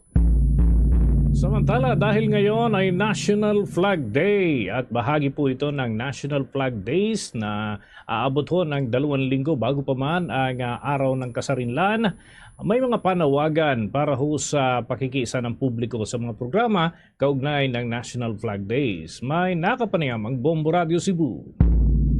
Ipinagdiriwang ngayong araw, Mayo 28, ang National Flag Day o pambansang araw ng watawat, at kaugnay nito, ipinaliwanag ni Balbino Guerrero, ang officer in charge ng Cebu City Public Library at Heritage Advocate, na ang pambansang watawat na may kulay asul, pula, puti at dilaw ay unang iwinagayway ni dating Pangulong Emilio Aguinaldo matapos ang makasaysayang labanan sa Alapan. Sa eksklusibong pakikipanayam ng Bombo Radio Cebu kay Guerrero, isinalaysay niya na ang pambansang watawat ay unang nasilayan matapos ang historic Battle of Alapan sa Imus, Cavite noong ika-28 ng Mayo, taong 1878.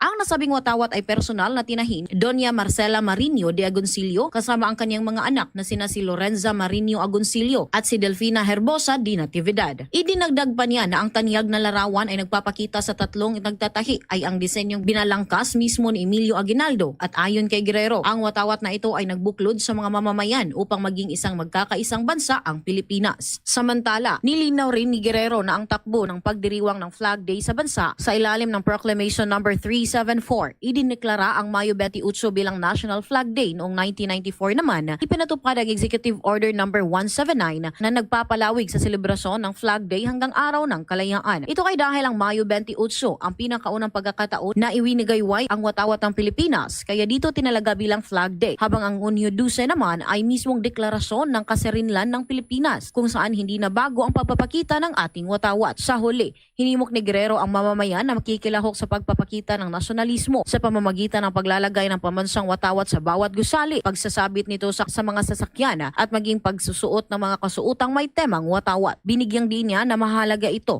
lalo na sa kasalukuyang panahon kung saan labis na kinakailangan ng bansa ang isang source of pride dahil sa tila nagkakagulo o nadidimlan ang sitwasyon ng Pilipinas. Ayon sa kanya, ang paggawa ng mga simpleng aksong ito ay nagpapakita ng katatagan at sumisimbolo na walang ibang nagmamahal sa bansa kundi ang mga Pilipino rin mismo, anuman ang mga kinakaharap na suliranin o kaguluhan. Yung bandila natin, simbolo ng ating pagkakaisa. Today, more than ever, we have to treasure the Philippine flag that symbolizes our unity amidst the political crisis that the country is undergoing right now. Mula dito sa Cebu, ito si Bombo Irene Ardiente. And this is Bombo Radio Philippines, the #1 and most trusted source of news and information. Basta Radio, Bombo! Manatiling updated sa mga kaganapan sa Luzon, Visayas at Mindanao. Maring tumutok sa pamamagitan ng ating Bombo mobile app, YouTube, TikTok at maging sa Facebook Live.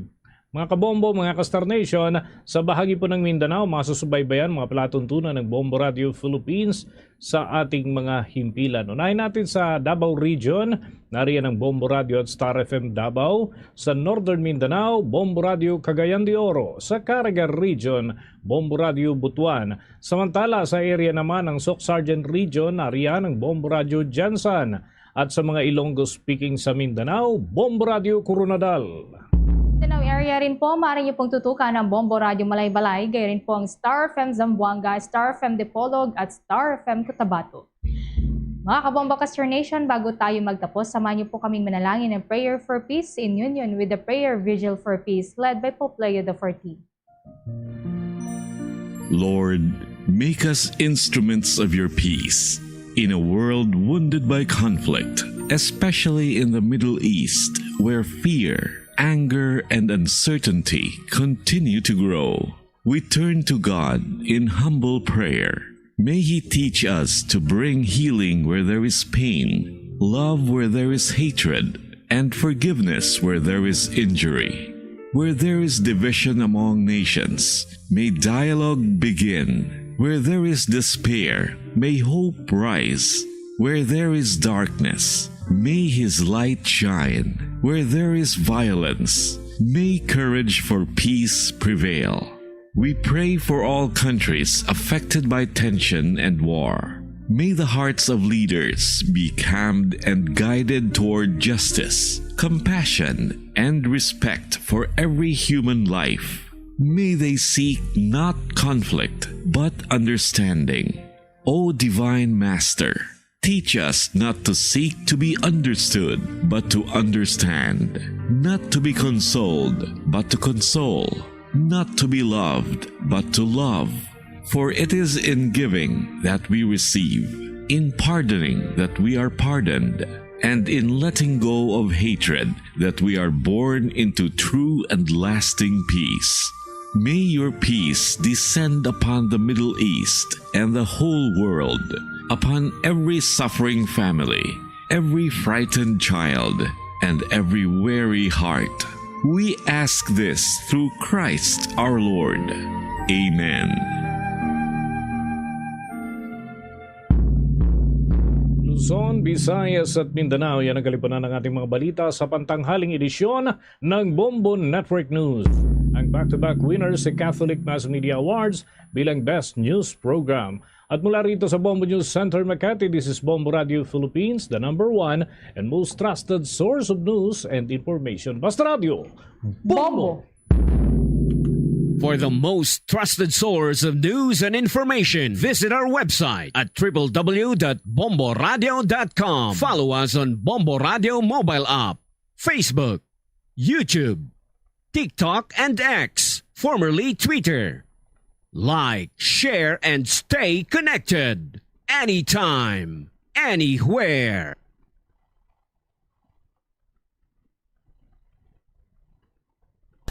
Oras sa Bombo Radio Iloilo, Philippine Standard Time, 2 minutos na nakaligad sa takna sining launa. Balik na diri karon sa pagpangalagad sa Bombo Hanay sa udto sa DYFM Bombo Radio Iloilo. Standby sa aton sining mga kabombo sa dugang mga balita kaga impormasyon. Gin kadismaya karon sang isa sa mga suod nga biyan ni Senator Bato de la Rosa kaga ni retired General Mau Aplaska ining natabo nga pagsulod sa balay sang Orsaya sining puluyan matapos kiti wala man sa maging pakita sining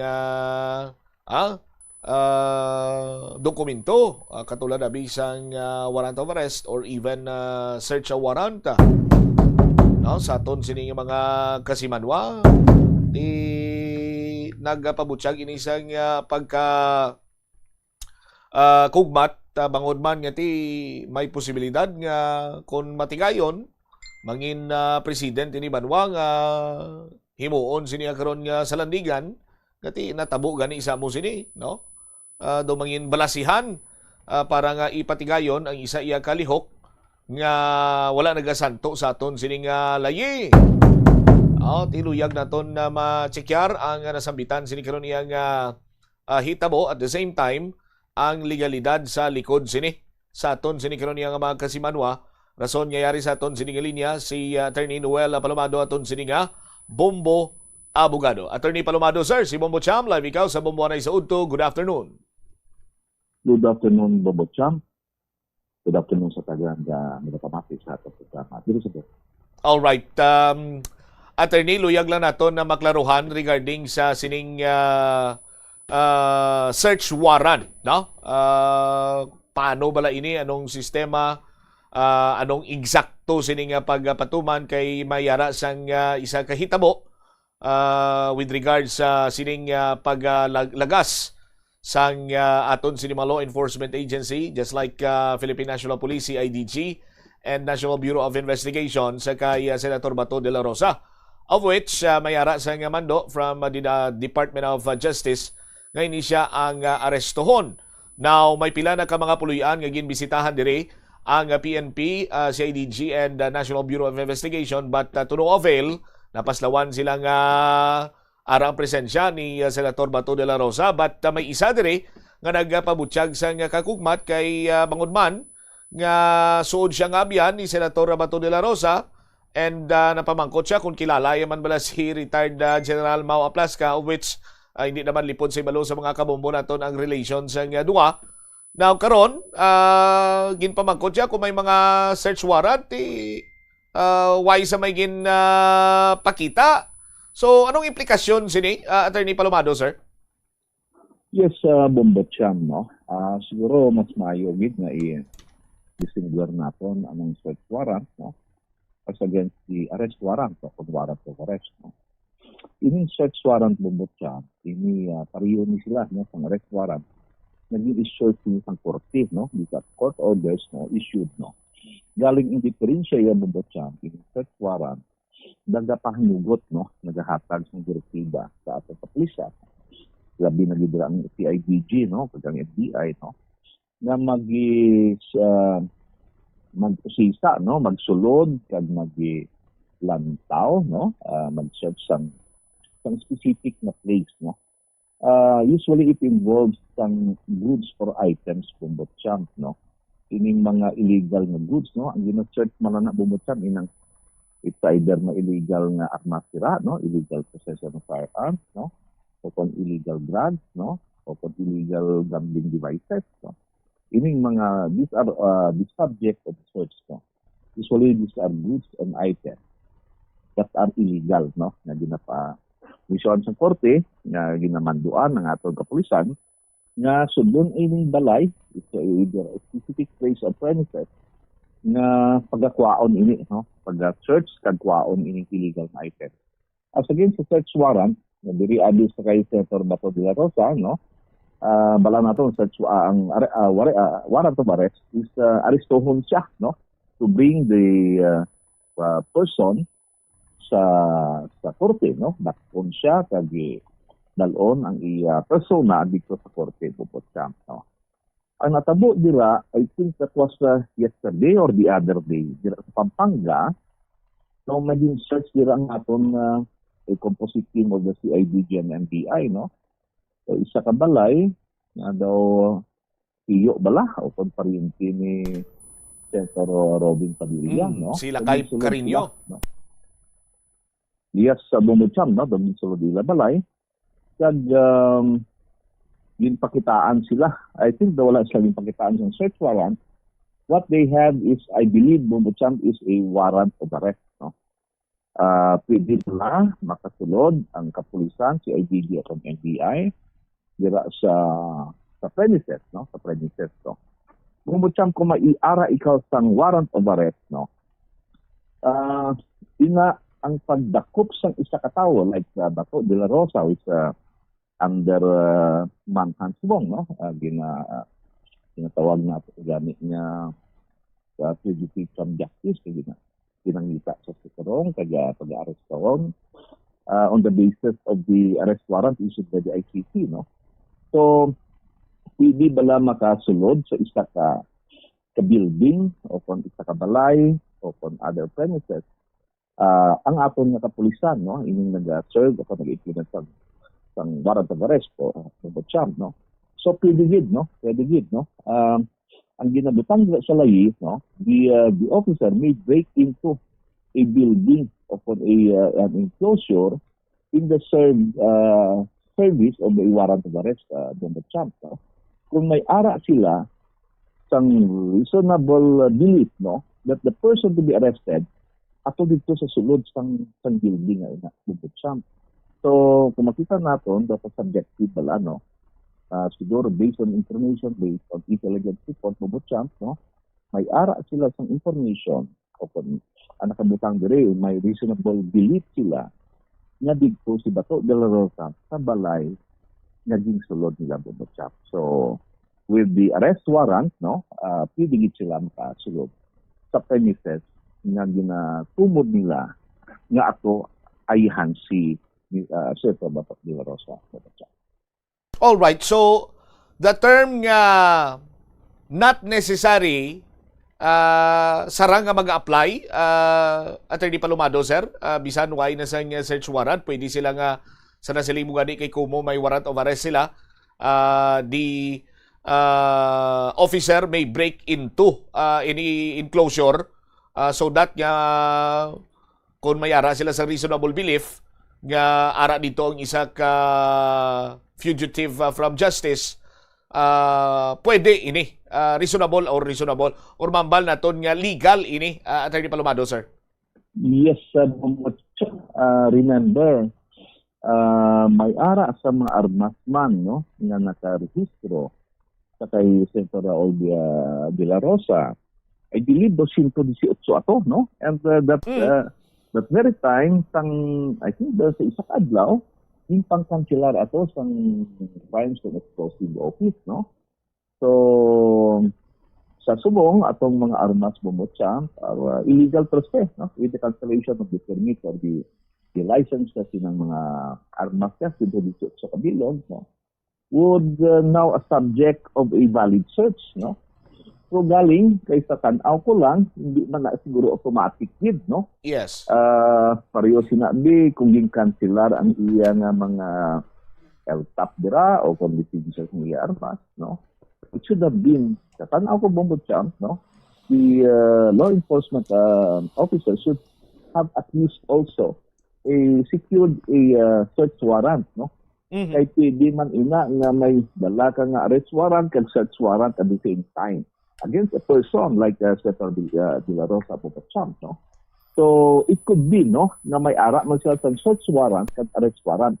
But as per information kagapon Bombo Champ, daw arrest warrant lang ilang nga bit, no. Pag pinapangayuan sila sa kagbalay, kung siling abis ang search warrant, daw wala siya magipakita except the arrest warrant, no. So ang akong paglantaw Bombo Champ, ang basihan nila sa pagsulod sa balay upon the reasonable belief, no, that Senator Bato de la Rosa is inside that house is inigani sin naton introduso naton dire sa section 11 sang arrest, no, sa rules of court sa Bombo Champ. So amo ato ang ilabasihan sa pagsulod nila sa balay na ginapatihan nila their upon investigation siguro kung intelligence report na ato dito si Senator Bato de la Rosa. Remember Bombo Champ sang nagligad na tuig, I think, no, amo man ining basihan sang pagsulod bala ni General Torre, kumadumduman ni mo dito sa may Kingdom of Jesus Christ sa compound do 30 ato sa Ikarya, lapad-lapad, with I think mga 50 ka buildings, no, all over, no. Lapad-lapad ato siya nga compound. Do binuhulan man to pag maka-implement sila sang arrest kay Tibuloy, no. Yes. So the basis also sa pagsulod nila dito ni General Torre kanyang iupod ng ibang kapulisan in order to effect or conserve the arrest warrant. Amo lang to, ang warrant of arrest lang to. I don't think they carry with them a search warrant to. Bombo Champ, kay as per siguro, as per intelligence report nila, ato gidman dito sa sulod si Tibuloy. Galing ko daw kapilagi nila balik-balikan dito, no? Kabudlay. Asa nagamit sila to sang detector to, attorney? Nagamit sila sang detector? Do nagamit sila sa detector sa katapusan kag do ato to siya I think sa isa ka mga sa dalom to kung sa diin to nga basement sa Bombo Champ to. Yes. So that was the time siling natong gani the effect of the service of the arrest warrant kay Tibuloy at that time without a search warrant, no, just a warrant of arrest, no, in a property nga daw 30 hektarya dito Bumbotsam sa Davao City, what's legal at that time Bumbotsam. So ang akong paglantaw, ang gihimo sang CIDG kag NBI kagapon kung sa isa kadlaw in order to effect arrest against Senator Bato de la Rosa is valid if there is a reasonable belief on the part of the arresting officer na indeed Senator Bato de la Rosa is inside that premises. All right. Now, makabig bala naton Attorney Palomado sir nga ti gray area when it comes to reasonable belief kay bisan ako pwede ako makambal nga laban-laban do didto giguro si Senator Bato de la Rosa mo sa amo ni nga balayo kay kantuan tato. Paano may stabilizar ining reasonable belief hindi man mabutang sa langalaton sini nga mga law enforcer? Yes, do ka subjective ka tama, no? Do pwede nila may muimuan, no? Yes. Masiling abeng, isa kang balay ito nga parinti o kung marinti man ni Robin Padilla naging duwa-duwahan nila, no? Without even a very concrete ebidensya o kung intelligence report, sudlon lang nila, no? But there are processes Bumbotsam, no? Sigurado. At first, mapakilala sila, tapos mambal sila. Kung hindi sila pagpasudlon, that's the time nga i-announce na ila authority nag-purpose, no? Of course, in a very good manner, no? Yes. Hindi nga pinagsublon nila to kay privado ina, no? Privado ina nga balay. I don't think kung ikaw man hindi ka man niya involved sa kasi hindi man to yan nila rin parinti. Kasi kilala lang nila si Senator de la Rosa, no? Kagsudong ino balay nga ginakalugkog tanan bala, no? Isa ina, no? But siling naton may basihan man aton arresting officers, no? Sa pagsulod ng balay nga to, siling naton nga diri sa Section 11 sa rule on arrest sa Bumbotsam. But of course, does not prevent the private individual na dito, no? Kung may mga nabayular sa ila dito, like for example, gigpilit, wala sila gigpaintindi, o kung asta ila personal belongings, ginsisa, kaya kadako kadaan man kay Senator Di man sa basta-basta mga panago lang? Sa mga parador o kung sa diin nila. Oo, kaya daw kadako siya, no? Di mo man basta lang manago sa kaya kuan abe sa kortina da, no? Dalong katre. Maybe a very reasonable search will do Bumbotsam, no? Hindi na daw sa isang ginila sa Bumbotsam. All right. Now, mahambal bala naton na Attorney Palomado sir nga ti mayara sang dapat nga kabalakan kay ti granting for the sake of discussion the so-called reasonable belief ang possibly ayhan maka encroach sa kinamatarong sang isa manabik ka individual or even private individual nga ti gamiton lang niya ang reasonable belief. Pwede na iya sudlon ang iya sining puluyan. May right bala ini siya nga magpamalibad, Attorney Palomado? Yes, subjective gani, no? Ano lang ba siya sa mga arresting officer, no? Ano lang na, no? There's, kung amo sila kung sige-sige, siguro ma-prove man sa private persons na wala sang basihan, no? Kada search nila ron. Why man dito? Just like what happened siguro kay atong Angman, no? Nakita man nato, dokat sila manggani nila na nag-feed sila o kung mayara sila sang link nga ari na gid puro why pa madakpan. But it does not discount the fact nga medyo basi palos man ni si Bato de la Rosa, no? Kapalagyo gani nga ito na sa sulod ng Senate, no? Kaya military man police man isang Bumbotsam, bakit mabudlay din man, nadanlog man bala, pero man kay atong no? Okay, tama ka subjective, believe mo yan, mo, na ito dito siya, at siling gani Bumbotsam, bakit isang galit man, no? Ang case ka mag-abot sa lugar nga nakasuhot na po siya sa dalong po sa may kung sa diin ko siya nagpanutuho, kasi nakapalagyo naman. Mhm. Kabudlay prove, no? Tiyakan-tiyak, no? Na siling abing may abuso, great abuse of authority sa atong arresting officer. Kung diskandiin lang karon, medyo may masimutan lang sila, may natiktikan lang sila sang may nagkikita lang sila nga ulo dito ni Bato de la Rosa, no? Na dito, amo na to, no? But on the other hand, siling natin ganit bubot siya, no? Bakit mabudlay gid man, no? Mabudlay gid man. Bakit sa arresting officer sila, bakit may mga tao pa man siya? Di ba, no?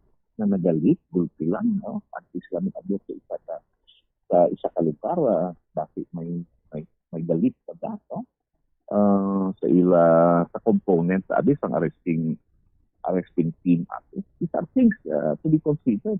Tingnan natin gani, hindi natin siya na pasiling na may pag-ubutsar sang discretion ng ating arresting team. All right. Attorney, sang nagwa ining information, no? All right.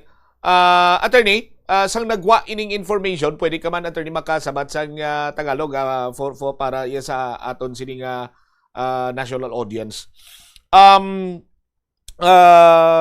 Pagwa sining information, nung lumabas itong impormasyon, marami nang kumalat kagad na mga post sa social media, different media platform, na this could lead na parang may martial law na. Kasi kahit na walang search warrant, of which now we understand na pwede pala ito, pero yung perception ng ibang tao na sinasabi nila parang pre-martial law na yung nangyari. Attorney Palomado, sir. Yes, sabi nga natin, Bobo Champ, no? There's a valid and standing warrant of arrest against Secretary Bato de la Rosa. When he left the Senate last Wednesday, no? I think in the early morning of May 14, no? At nagtago na siya, no? Together with nilabasan ni Senator Robin Padilla, no? There was a manhunt already, no? To effect the arrest warrant issued by the ICC. No? Medyo mahirap din, no? I don't think for the last 6 months he was in a hiding Bobo Champ, and I don't think the authorities, the law enforcement agents, was able to find him, no? So hindi natin alam, no? Kung saan talaga siya, kung hanggang kailan, kung kaya ba natin effect ang arrest. We even do not know Bobo Champ kung nandito pa siya sa Pilipinas, o baka din backdoor na, alam natin na madalas nangyayari yan, no? But in this case, no, because I think the Chuhin or relatively Robin Padilla, when the composite team of CIDG and NBI effected a arresting team there, no, there was a basis, no, there was a basis of we have been saying a while ago, Bobo Champ, na pwede pasukin the officer effecting the arrest can break into a building or enclosure, no, sa bahay, building, or any premises, Bobo Champ, in order to effect arrest of a person, no, on the reasonable belief that the person to be arrested is inside that premises, no. Yung nga sabi natin, subjective masyado, no, but we do not have complete information as to the intelligence report na pumasok dito sa kanila. But as far as the legalities, the validity of breaking inside a building of premises, that is so allowed, no, under our rules of court in effecting an arrest of the Champ. So sabi natin, what also happened, the same thing happened sa kay General Torre the last time when he effect arrest against Kibuloy inside a premises also, inside those buildings, no, in the kingdom of Jesus Christ, sa kanilang compound, no. So this has legal grounds, Bobo Champ, no. Our law enforcement agents, the arresting team, has legal grounds to break into, no, a premises, no, unless, no, the private individual can show that there was an abuse of the authority being committed by our law enforcement agents, Bobo Champ.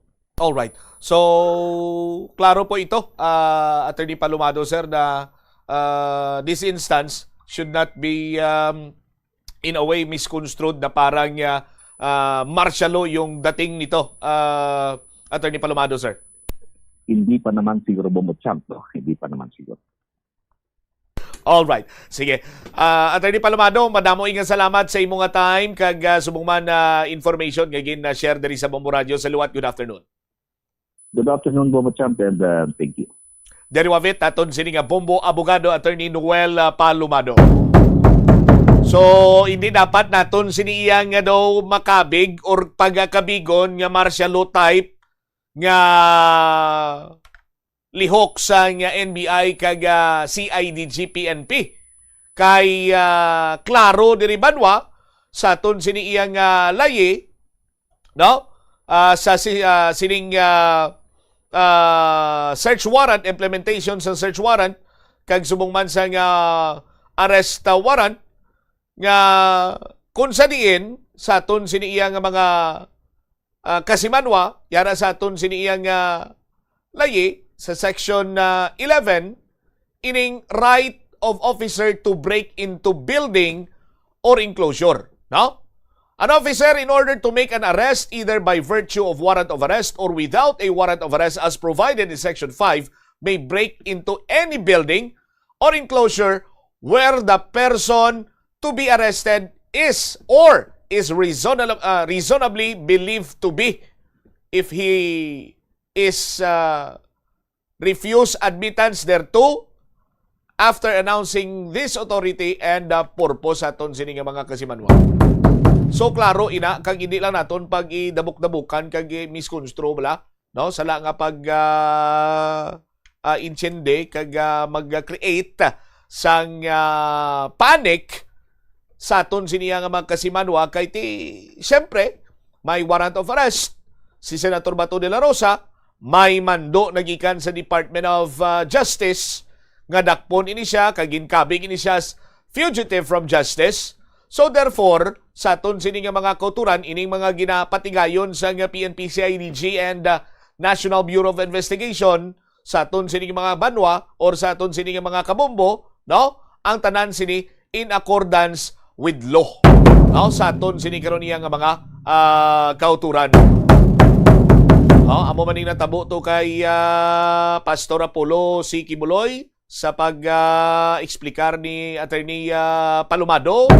Di ang iban sini iyang nagapanawagan nga kung ano man dira iya sa aton sini makasimanwa, ti layo ini sa patad kung bagapa kay ara sa aton sini nga layi nga may kinamatarong ang mga arresting officer, no, sa pagpatigayon sining pagsulod sa building or any enclosure, no, nga ti may reasonable belief nga ara dira ang subject person. Amo lang ning isa sa mga makabig natong gray area kay ti for example kung maghimo-himo lang na istorya karon niya or any palapaw abi nga information nga si Senator Bato de la Rosa ato to nagasugbasan nga karaho sa Barangay Munay. Kita to siya. O ti nagkanto man tuya karon ng mga tawag si gani PNP, CIDG kag tawag si gani NBI. Oh, nagkantot sila, sinulod nilang sambit sini nga barangay karon hindi man mo sila. That is why nga may jutay nga gray area sa sining section 11 sa aton sini karon nga mga kabombo, no? Pero sa gyapon ini ang nagasandig sa layi, nagasanto sa layi ug galing mo na sa aton sini mga kuturan, di may posibilidad nga abusuhan. Pero sandig sa aton sini nga Bombo Abogado ang ginimo sa nga PNP, CIDG kag NBI wa isang abuso. 28 minutos sa nakaligad sa takya sini nga launa. Pagbalik nato na banwa dugang pagin sini nga mga balita kag impormasyon diri sa aton sini nga pangalagad. Si Mayor Raisa Treñas ginpangunahan ang concrete pouring ceremony sa duha ka mga Iloilo residences sa program. Kag subong man Masobraanom katuig nga nagpungkot pagkahipi. Amuning rason ko no sa pag-relieve kay Police Major Alamo sa pwesto bilang Chief of Police sa Banwasa nga Pavia. Paano to yung operation ni Major Alamo nga nakadakop to high value target to, high value individual to? Pila ka milyon to ang na-recover nila nga illegal nga droga? Pitik sintas siya pagka dason sini nga mga hinugdat sang chimpo. Relieve siya na yon. Why sa gani kay isa ka semana? Lima pala siya kadlaw. Balikan tayo ni matapos sa bilang ka-importante nga mga panumdumora. Saludo ang Pioneer Adhesive sa mga nagpapaginawa ng buhay natin. Ang laking ginhawa ng dulot nyo. Gumagaan ng buhay dahil sa inyo. Datero, tubero, panday, mekaniko, antero, sampatero, karpintero, pintor, kaminero, relohero. Ang Pioneer believe sa inyo. Anumang trabaho, diskarte nyo'y pulido. Hanga at saludo ang lahat sa inyo. Sa kinis ng gawa at galing, abilidad na todo. Alam namin you do it right. Saludo ang Pioneer sa inyo. Ikaw at ako, tuloy-tuloy asenso. Sa kinis ng gawa at galing, abilidad na todo. Alam namin you do it right. Do it right. Tuloy nyo lang. Do it right. Isang pagpugay mula sa Pioneer Adhesives ang gumagawa ng Pioneer Epoxy.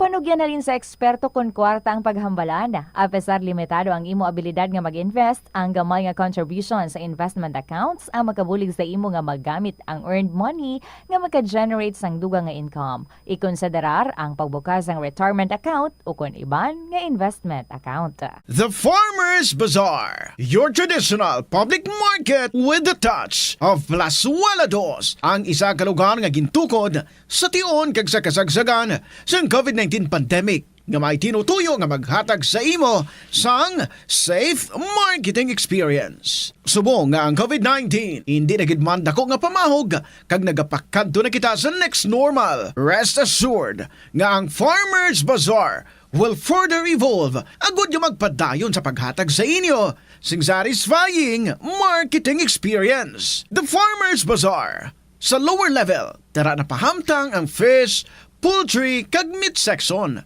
Para naman sa inyo mga kinahanglanon nga prutas, utang kag iban pa, magbisita sa upper level, pinaagi sa paggamit sa hagdanan o kon sa pagkadto direkta sa parking lot. The Farmers Bazaar, your traditional public market with the touch of Plazuela Dos.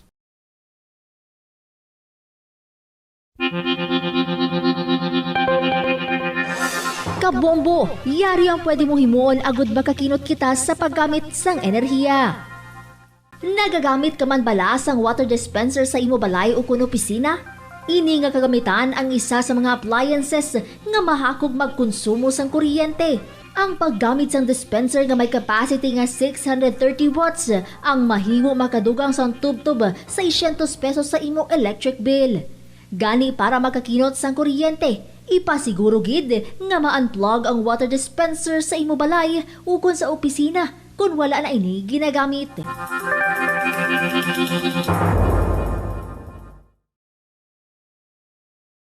Plazuela de Iloilo Billboard of Activities for May 24 to 30, 2026. sa pinakaulihing Sabado sang Mayo. Spend it sa Plazuela de Iloilo. Kaupod si Mr. Totong Villaruz, kagangiyang banda sa concert at the plaza. Blasting of alas 6 ng gabi sa Mayo 30, Sabado. Sa tion sa musical show, napulo ka mga matahom nga Plazuela de Iloilo mags kag madamo pa nga iban ang igaparapol sa mga suki sang Plazuela de Iloilo. Sa Mayo 31, Domingo, ginaagdang tanan nga mangin kabahin sa Eucharistic celebration nga pagahiwaton sa Latolda sa among adlaw alas 11 sang aga. Sa tion sang Holy Mass, pangayoon naton sa Ginoo nga hatagan niya kita sang kabakod nga malampuwasan ang internal kag external problems sang aton pungsod. Plazuela de Iloilo, we remain to be one with you in the common hope for a better community and a progressive country in 2026. Sa eskwelahan, ang pag-practice ang good manners and right conduct ang makabulig sa paghimo sang positive, respectful environment para sa pagtuon. Nagapakita ini sang pagtahod hindi lang sa mga manunudlo kundi mangin sa imo mga classmate kag sa school community. Mag-abot sa eskwelahan on time. Ang pag-abot sang late sa klase kag sa aktibidad ang nagapakita sang kakulang sang respeto sa oras sang iban. Magpamati sa imo maestra o kun maestro samtang nagadiscuss ang lesson kag sundon sang maayo kun may yara sang instructions. Tawgon nga ma'am o kun sir ang imo teacher o kun staff. Kun may pamangkot, ibayaw ang kamot, agud mahatagan ikaw sang kahigayunan nga makasabat. Maggamit sang please, thank you kag excuse me kung nagaistorya sa Bombo Radio Iloilo, Philippine Standard Time, 35 minutos na nakaligad sa takna sining launa. Balik na diri sa pagpangalagad sang Bombo Haray sa udto sa DYFM Bombo Radio Iloilo. Standby sa kay Bombo Krila Miliasa. I-check na to ng ginpatigayon sining cement pouring ceremony sa duha ka mga Iloilo Residences program sa city government. And then check na to karon banwa ang informasyon sa likod sining pag-relivo sa kay Police Major Brian Alamo. No, sa aton sining mga kabombo, initial information aton ti kay nakaanom na siya kuno katuig nga magpungko as Chief of Police. Di amo tong agin relieve sa di kung anom ka nakatuig nga nagapungko as Chief of Police ma-promote ka na yon. Di ba sikon ma-police Lieutenant Colonel na ni si Police Major Alamoy sa aton sining mga kasimanwa. Anyway, balikan tayo na karon sa aton sino ba nagpagpangalagad. Check naton this time si Bombo Krill Miliasa. Bombo Krill sa report, please go ahead. Pagkat una kita diri sa may bahin sa Iloilo City Government kung sa diin naging pangunahan diri no niya Iloilo City Mayor Isis Raniaz ang concrete pouring ceremony sa duha sa building nga pag-ubrahon diri o kun duha ka residential nga program no sa idalom sa Iloilo City Residential program. Ang ini na nasambit nga duha ka residents nga ginaobra sa city government nato na ang diri sa bahin sa Sambag Haro no iling ginatawag nila diri nga Iloilo Residences. Ang ikaduha naman ang sa San Isidro Haro nga ang imo ining ginatawag nga Oswald 4PH Condominium Complex. Amo ining duha ka ng sambit na proyekto ang himuan kag ginauging hiwatan sa ining concrete pouring ceremony bilang man diri nga nagaumpisa no o kung na pagpaumpisa na ang maumpisahan sa pagtukod kag paghimo para sa makadali kano nga tion diri magamit na sang mga Ilonggo, especially sang mga Ilonggo nga nagapangita no sang mas affordable kag convenient as well as komportable nga lugar para man diri sa ilang pamilya.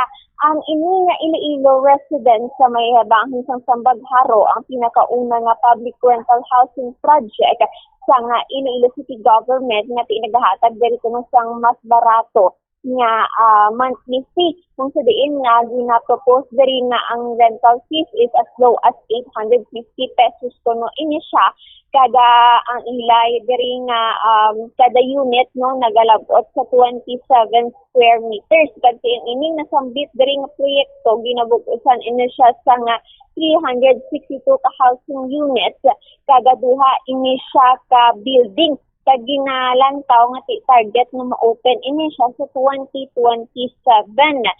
Samtang ang sa pihak naman nga bahin diri sa may San Isidro Haro ang Oswag 4PH Condominium Complex ginabugusan naman ini siya sa nga 13 ka 10-story residential buildings na mayara sang total nga 1,677 units. So, ginpahayag diri nga or base man diri sa speech nga ginahimo ni Mayor Estrenias sa pagpatigayon sa ining programa nga ining inisyatibo as well as proyekto sa city government ang tuyo nga ti mabuligan diri o kung makahatagan man diri sa mas barato na balay ang isa ka pamilya nga Ilonggo, especially kung naga-start pa lang ini sila no sa ila man diri nga pagpangabuhi nga ti amat-amat pa lang balaiton man padiri sa ilang ginapatundog nga pamilya so amo ini analihok nga ginaubra sa city government. Agin pahayag na niya no nga ti hindi lang ini para lang sa kuon nga mga low income man nga mga sektor pwede nung tunod diri ang mga middle class as well as ang mga wala gid bala kumbaga may makuhaan gid no nga permanent man diri nga trabaho kay open ina siya sa publiko sa mga Ilonggo nga gusto nga magpabalay kay pahayag na niya no nga may mga allotted man diri nga mga units para man sa aton diri nga mga nasunugan especially sa bayan sa distrito sa Mulo sa tinagdan ng mga tuig so hatagan ini sila sang opportunity nga timaay-ara na gid sang permanent nila diri nga mga panimalay o kon balay as well as diri ang mga informal settlers nato no tinguan kang diri sa government nga timahatagan ini sila sang ilaman nga own gid nga balay kay timahambal diri ni Mayor Estrenias may ara diri kuno sang total nga 4 sang building o proyekto nga sa idalom diri sa nga city government residences program nga ginatukod sang city government para sa tanan nga Ilonggo nga gusto nga magkabalay kay diri gindugang man niya nga tinguan paagi man diri sa kaupod nila diri nga mga company nga nagaobra o nagapatukod sa ining building sa makadali nga tion no hindi ka nga malagutan isa ka tuig may isa ini na sila sa building nga mapatindog para makaamat-amat naman diri sa ilo ang ining aton nga mga Ilonggo nga gusto nga magkabalay o kung handom nga magkabalay kay amo niya kani tumanon sa city government ang ila diri nga handom sir kubati naton ang naging kabahin sang speech ni City Mayor Estrenias. With today's concrete pouring for the Iloilo Residences Rental Housing Project. I see this not just as a ceremony, but a celebration of a meaningful step toward providing Ilonggo families a safe, decent, and dignified housing rental within Iloilo City. Iloilo Residences will stand in history as the very first rental housing project in Iloilo City. This is a partnership between Department of Human Settlements and Urban Development, DSUD, and Iloilo City Government. Fully funded through more than 640 million pesos from escrow funds. And this lot was purchased by the Iloilo City Government. This project rises as a proof that when the government works with compassion and purpose, a people-centered project becomes possible. But beyond structures, this project is truly about people. Para gid ini sa mga Ilonggos nga nagahandom nga magkabalay pero ginauna ang pagkaon sang pamilya, pag-eskwela sang ila kabataan, kag para ini sa mga nagaumpisa pa lang sa pagpamilya, kag mahatagan sila tsansa makatipon para sa ilang pangabuhi. This is a chance for those not privileged to earn more, but continue to strive hard in life to make them cross from the bottom income group to a better state of life. As mayor, one of the things closest to my heart is ensuring that every Ilonggo family is seen, valued, and cared for. The other day, I called our department head for housing, Attorney Peter, and I had one instruction for him. Make sure that all our housing projects will include and will be available for all the segments here in Iloilo City. For the middle class, for the working class, and for the less privileged. We have 4 housing projects on the way here in Iloilo.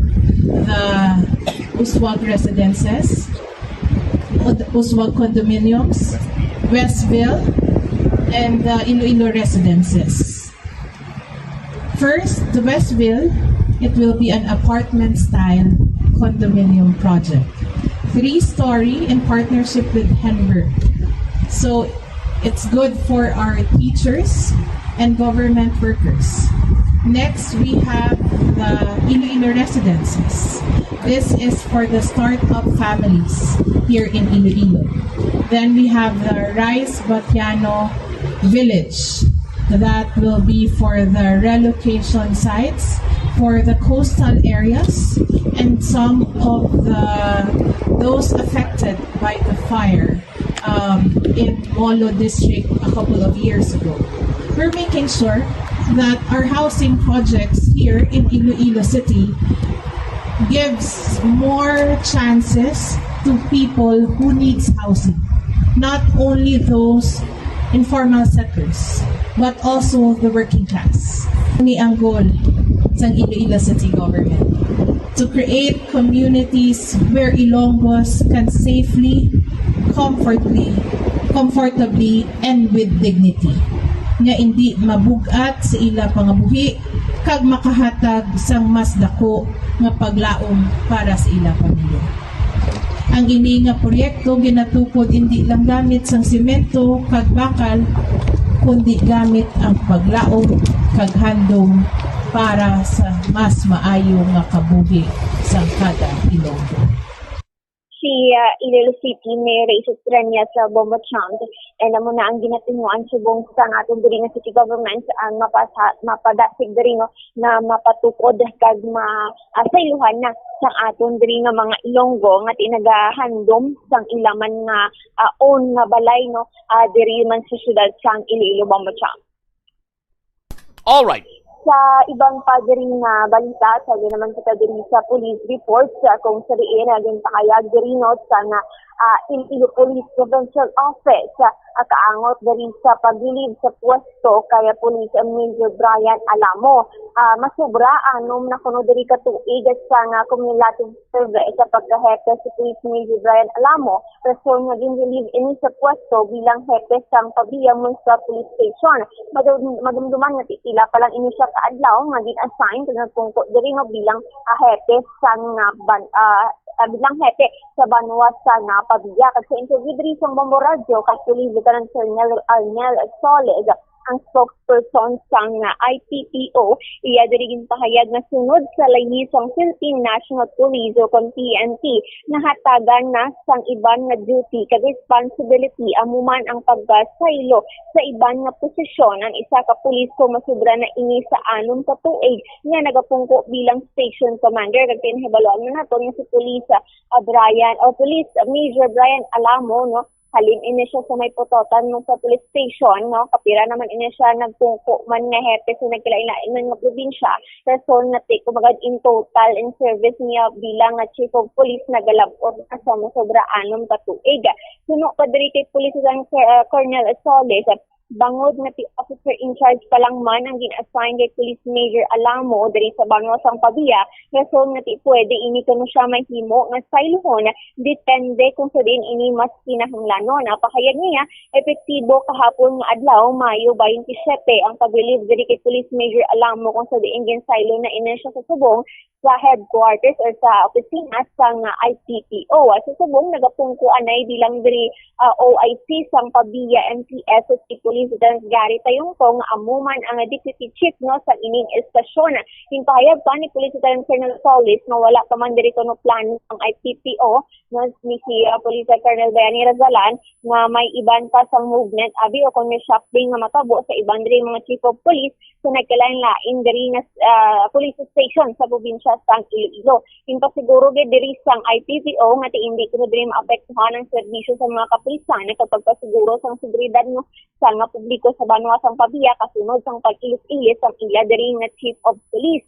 Lugang pa sini nga normal lamang ang pag-silo-silo sa mga opisyales ang kapulisan kasi wala mo dapat diri sa kabalakhan ng mga pumunuyo bangod nga ginapasiguro man sang IPPO nga ti mamentenar ang kalinong pagkatawhay sa bugos na probinsya sang Iloilo. Yari ko batikman naton ang nag-interview sa mga Bombo Radio kay Police Lieutenant Colonel Arnel Solis ang spokesperson sang IPPO.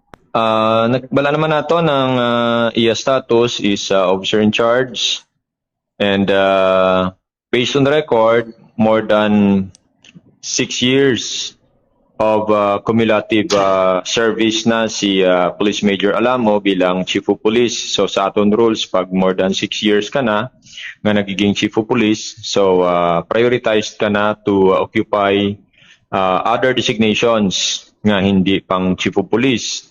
So, amo na natabo kay Police Major Alamo. So, sa pag-relieve sa iya, sir, diin na siya magpungko. Subong ano iya nga designation, sir? Effective May 27, pagkasailoon siya from Pabia Municipal Police Station to Iloilo Police Provincial Office and ang mag-take over bilang officer in charge sa Pabia Municipal Police Station si Police Lieutenant Gary Tayongtong. Bali, sir, with regards to kay Sir Alamo, wala po ba na to na beforehand na check na ti naka 6 years na ina siya bago na to siya gipapungko nga officer in charge sa Pabia, sir? Actually, ang aton niya pag-designate no, sa aton niya mga officers, nagadepende man nina no, sa availability sa aton niya mga police official dira sa PPO. And nakita naton ang iya title or ang iya designation is officer in charge. Okay. With regards to sir sa iba naton nga mga hepe, may mga tendency pa nga tipang i-relieve naton or ipang check abi kung kamusta na diri ang status nila, sir, sa probinsya sang Iloilo, sir? For now, wala pa man sang latest kung may ara movement sa aton nga mga chiefs of police diri sa province. Okay. Ang imo diri, sir, nga panugyan man sa public iti ang nagagawa ang daan 5 days pa lang siya nagpungko tapos ginisla naman basi bala may makaapekto ang ining pag-ilis-ilis naton, sir, sa presensya man sang kapulisan sa probinsya, sir? So far ang pag-ilis naton kay Police Major Alamo hindi makaapekto no, lalo na sa pagserbisyo sang aton mga kapulisan dira sa Pabia. And ang pagbaylo-baylo sang aton nga mga officers sa PNP, natural lang ina, no? It's because nga anytime pwede pagkasailohon ang aton nga mga police official depende sa need no sang organization.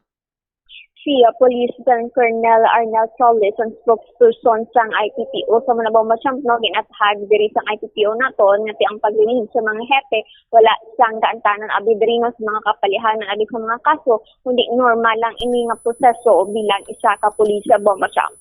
Kay before abi ma-relieve si Major Alamo may ginbaybas siya sa Banwa sa Pabia tapos ang ginbaybas siya to high value target damo ang payag nga basikon may kang tanan ini sa pag-relieve kay Major Alamo Bombo Creel? Wala man kuno diri Bombo Champ ita kantanan man diri sa mga ilang ginapang-obra nga mga operations dabi no nagasunod lang diri ang IPPO man sa layigid or sa protocol nga ginapatuman diri sa PNP Bombo Champ bilang isa man ka pulis. Kabay pa nga amo gimana kay basikon mag hatag balay ni isang low moral status sa iban sini nga mga kapulisan nga kung ginatrabaho mo guling imo sini nga katungdanan ma-relieve kaya? Yes, Bombo.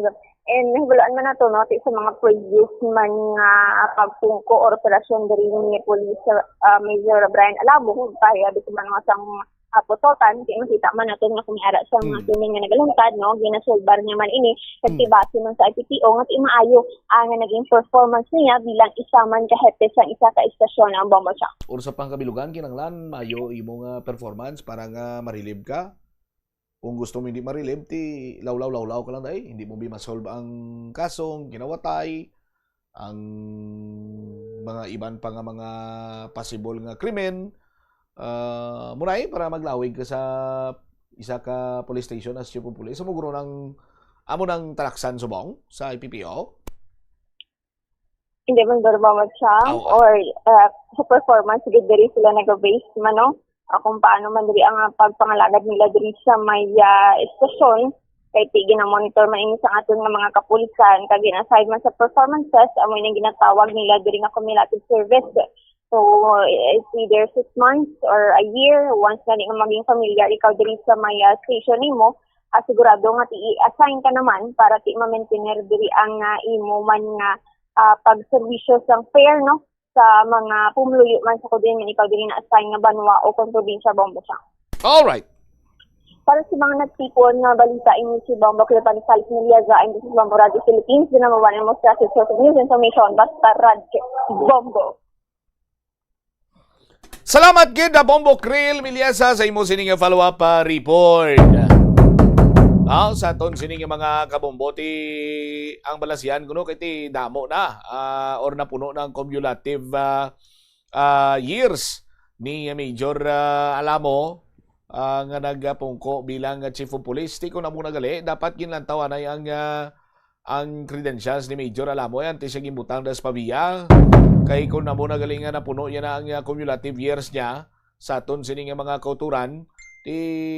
Taniwal na siya gimpapungko dira sa chief of police kay madasig hindi nga mamalisyan kay may gin operate lang to nga high value target to high value individual to na relieve dayon ng isa sa aton sini nga mga kulturan or basi bala engineer 6 years no sa 6 times 365 calculator. Ari na. Uy, napatay pa. Sa isa to ay may 365 days. No? 365 days times 6. 2,190. Si Major Alamo, 5 lang kadlaw sa pabiya sa chief of police. Base, anti-saysaylon sa pabiya PNP, nakakumplito na nga si Major Alamo sang 2,185 days. Tapos pagkaligan sa 5 kadlaw, santo na sa 6 years nga cumulative years sa pag-chief of police. Amo to nga na-relieve sa John kay I see. Mayo. Umuna. May na sinagets ta engineer. Sa pinalibog ta dibla sa aton sini nga mga kasimanwa. Standby man kamo, tutok lang kamo dire kay bantayan tani ining plunder case batok sa kay Senator Jinggoy Estrada ang pag-file sa plunder case batok sa kay Senator Jinggoy Estrada. Bantayan naton sa Madugay kay may live kita nga mga connect dito karon sa aton sini makuturan kaupon man ang aton sini nga mga sister stations diri man sa aton sini nga pagpangalagad. Ingagawon ko lang balita ni Bombo Siren Ases. Balita ni Bombo Siren kay si Mayor Raisa Treñas ginpasidunggan niya ni ang City Drug Enforcement Unit, no? Sa idalom sa liderato ni Police Captain Roque Jimeno III sa aton sini Makasimanwa. Anong rason? Kay nadakpan sang CDEU ang job hire, no? Nga isa ka high value individual, no? Kag narekuberan sang masobra 1 ka milyon ka pesos nga balor sang illegal nga druga. But silingon, why ginatulirar? No, ni Mayor Inday Raisa Triñas, ang mga kasubong sini nga mga abilidad sa mga empleyado sa city government, apisar nga ini job hire, sa aton sini nga mga kabumbo, why sila yasang lugar sa city government, sa aton sini nga mga kasimanwa. Check tabla si Bombo Siren Nases. Bombo Siren sa report, please go ahead.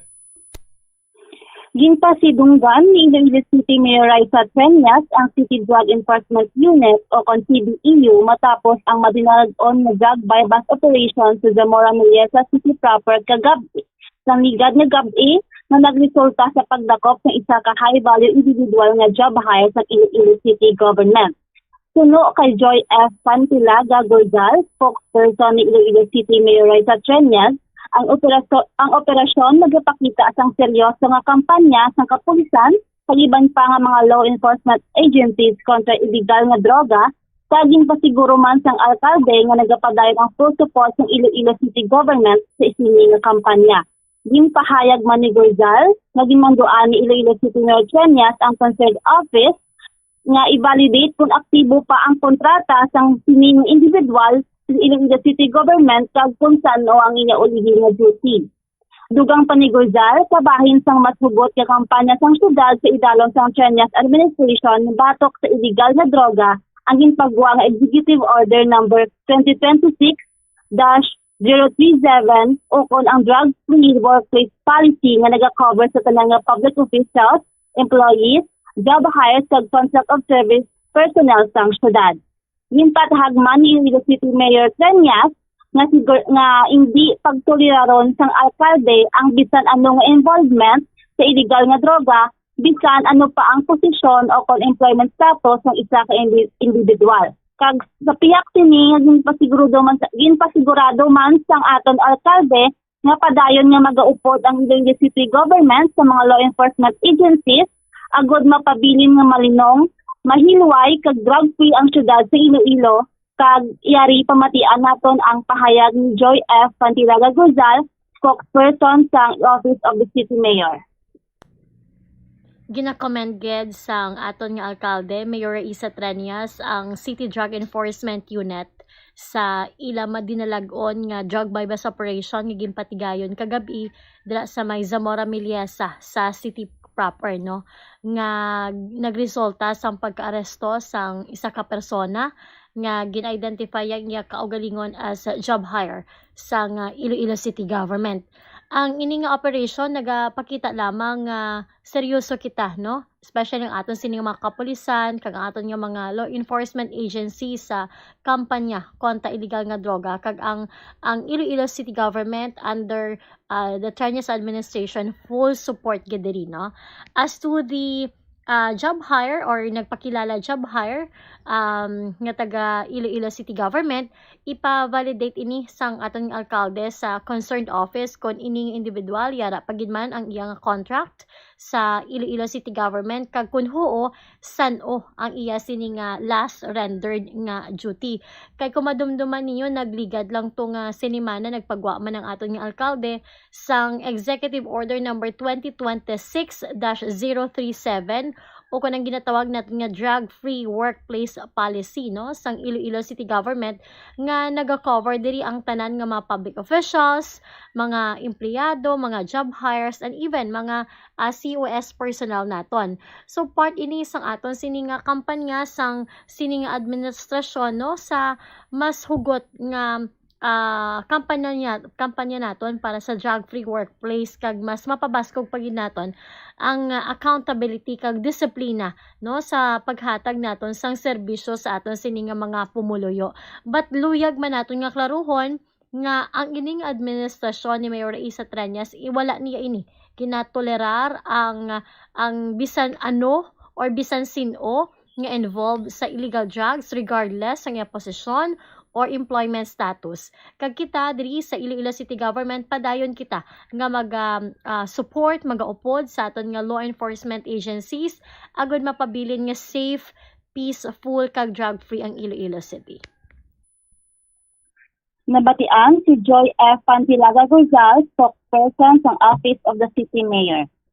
All right.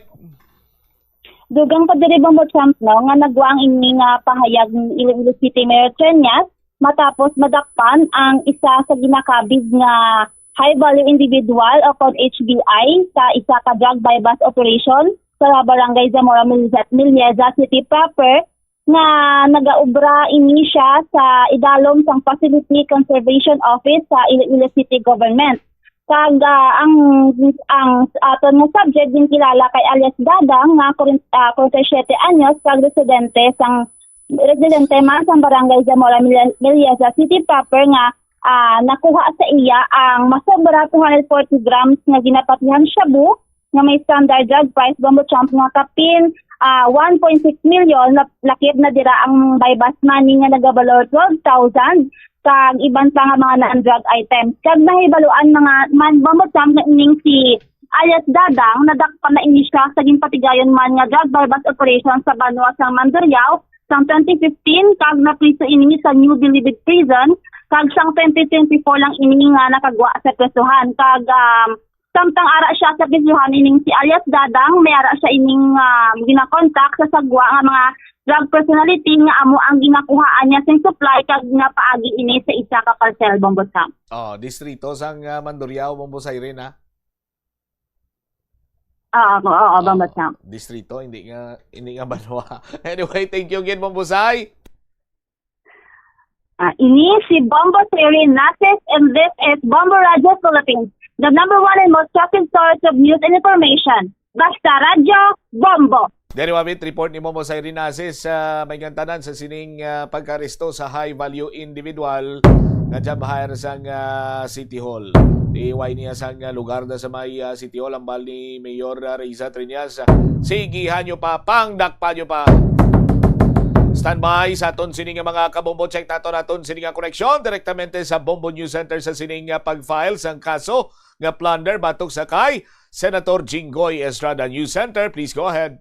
Nagkaroon pa ng dagdag na ilang mga senador pa o ilang opisyal pa ang maaring sa mga susunod na araw ay mabigyan o nakasuhan ng Office of the Ombudsman. Diyan muna, Bombo Dennis, yung ilang mga kaganapan dito sa may Office of the Ombudsman at maya-maya araw. At babalikan ko yung linya mo dyan.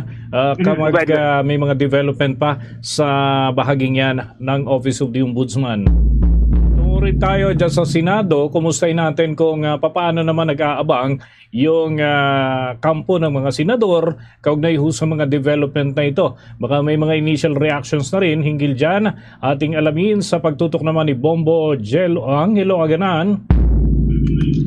Yes, Bombo Dennis, kasalukuyan nating sinusubukan kuhanan ng reaksyon at opisyal na pahayag ang mga senador, partikular na ang grupo ng mayorya ukol dito sa pagsasampa ng Office of the Ombudsman ng kasong plunder labang kay Senator Jinggoy Estrada sa Sandigan Bayan. Sa gayon, Bombo Dennis, ay wala pa tayong nakukuha o kinukumpirma pa natin ang mga pahayag ng mga senador sapagkat ay walang session ngayon kaya walang mga senador dito sa Senado. Bagamat matatandaan, Bombo Dennis, na itong si Senator Panfilo Ping Lacson ay nauna na nagpahayag ng kanyang opinyon tungkol dito. Ayon sa Senador Bombo Dennis, ang pagsasampa umano ng Office of the Ombudsman ng kaso sa mga sangkot sa flood control projects ay bunga na rin aniya ng naunang investigasyon ng Blue Ribbon Committee sa kanyang pamumuno. Bagamat nagpaabot nga itong si Senator Panfilo Ping Lacson ng kanyang pagkalungkot na nadadamay ang ilan sa kanyang mga kasamahan sa Senado dito sa maanumalyang flood control projects, ngunit wala umano siyang magagawa, Bombo Dennis, sapagkat ang kanilang investigasyon na isinagawa ay sumusunod lamang sa mga itunuturo ng ebidensya. Sa ngayon, Bombo Dennis, ay patuloy tayong nakantabay dito sa Senado sapagkat sabi nga ni Senator Amy Marcos kahapon ay maaaring magkaroon sila ng caucus, ngunit ngayon ay kinukumpirma pa natin kung dito ito gaganapin sa Senado o sa ibang lugar, Bombo Dennis. Okay, but as of now, yung mga tauhan o staff nitong si Senator Jinggoy Estrada, meron bang namataan dyan na nagtungo o na nagbigay ng anumang pahayag o well, at least kung sila man ay nag-aabang din dito sa mga development na ito, Bombo Angelo? Yes, Bombo Dennis. Sa ngayon, Bombo Dennis, ay nag-aantay tayo ng magiging tugon ng tanggapan ni Senator Jinggoy Estrada, bagamat tayo ay nagpadala na ng mensahe kung ano ang reaksyon o pahayag ng senador ukol nga dito sa isasampang kaso laban sa kanya. Ngunit niyan inaantabayan pa natin, Bombo Dennis, kasi sa kasalukuyan ay hindi pa tumutugon itong mga staff nga ni Senator Jinggoy Estrada, Bombo Dennis. Sige, at yung ating coverage team dun sa Quezon City, ating tutunguhin muli sa mga oras na ito, Bombo Angelo. So far, kumusta naman yung latag ng seguridad dyan sa Senado? Dahil nito mga nakalipas na araw, batid ng lahat, naging napakahigpit, bunsod nga ng mga insidente. How about now, lalo na't ngayon ay wala namang sesyon, kumusta naman ang handling doon sa mga pumapasok na tao dyan sa gusali mismo ng Senado, Bombo Angelo? Yes, Bombo Dennis, medyo maluwag na ngayon ang seguridad dito sa Senado. Hindi katulad ng mga nakaraang linggo na mayroong insidente. Bagamat may mga nanatili pa ring pulisya o mga PNP o Philippine National Police personnel sa labas ng Senado, sapagkat mayroon pa rin mga nagpapatuloy na mga protesta sa labas ng gusali. Pero dito sa loob, Bombo Dennis, ay maluwag na, nakakapasok na ulit ang mga tao ng walang mahigpit na pagbabantay, Bombo Dennis. How about yung kampo ni Senator Robin Hood Padilla? Meron na ba silang reaksyon about naman doon sa inihain na reklamo ng Criminal Investigation and Detection Group, Bombo Angelo, dahil separate issue naman ito tungkol nga sa pagsakay niya dito kay Senator Bato de la Rosa at umano ay inihatid niya sa lungsod ng Makati. So, any reaction from Senator Padilla's end, Bombo Angelo? Bombo Dennis, isa rin yan sa ating aktibong inaantabayanan, sapagkat tila nagiging mailap itong mga senador na meron ngayong kinakaharap na mga reklamo o kaso kaugnay nga nitong mga insidenteng naganap dito sa Senado, partikular na itong si Senator Robin Padilla.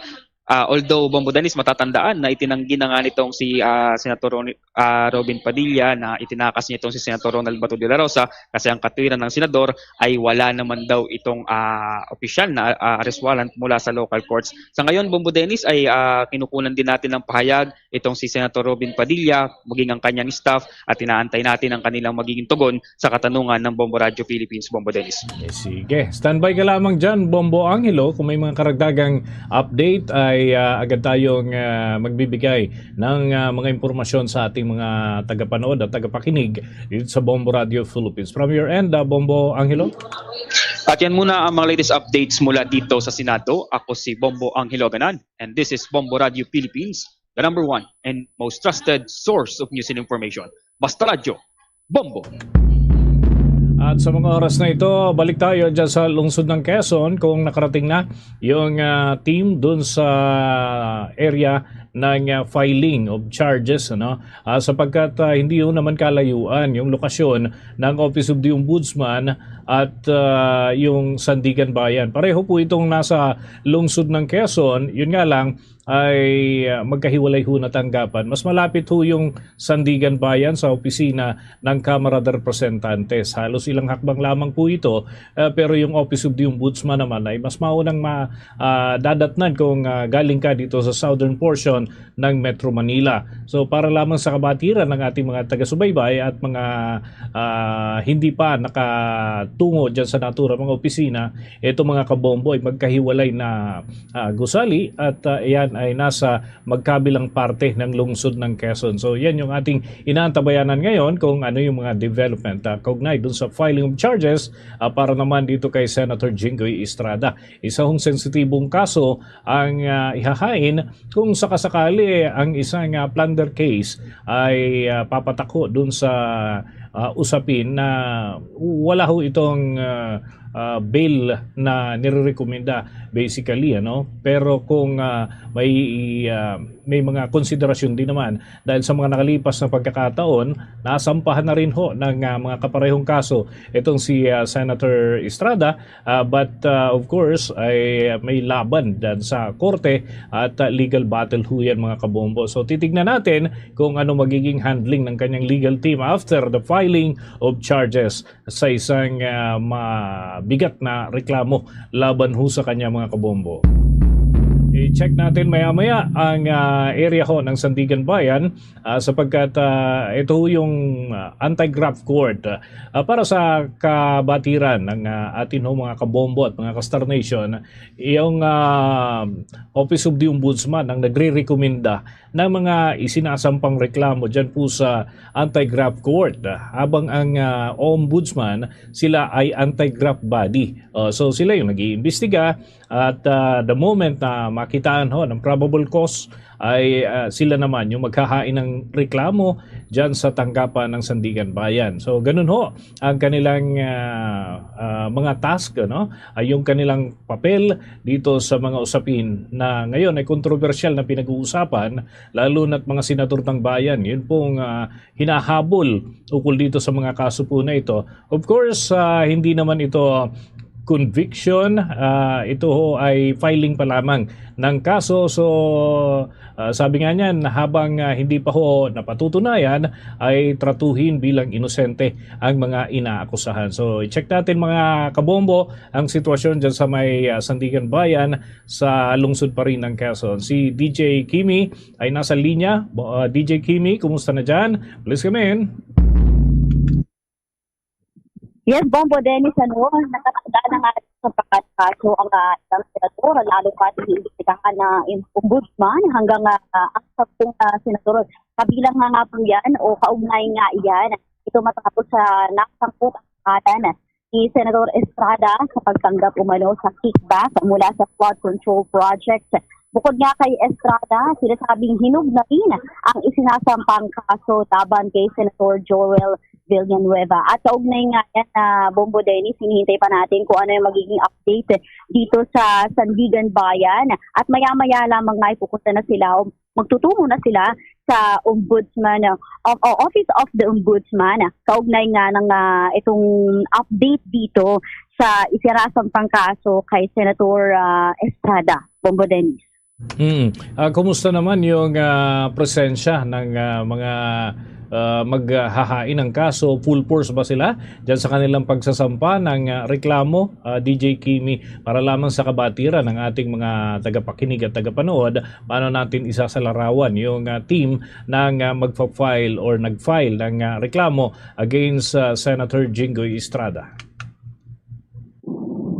Kaugnay yan, Bombo Dennis, wala pa tayo masyado na nakukuha na impormasyon na patungkol sa nagsampa ng kaso. Pero ang alam natin dito, standby na ang ilang mga media personnel patungkol nga doon sa mga nagsampa ng kaso. At bibigyan natin yan ng ilan pang detalye itong balita natin na ito kung sa development ngayong hapon na ito. At yung mismong si Senator Estrada nga, no, hindi pa niya yung mismong development kung ano ang mangyayari dahil mamaya sa ombudsman malalaman natin yung development ito, Bombo Dennis. At yung iba pang mga nasangkot na senador katulad ng lamang ni Senator Joel Villanueva, hintayin natin yung mga development sa kaugnay nito, Bombo Dennis. Okay.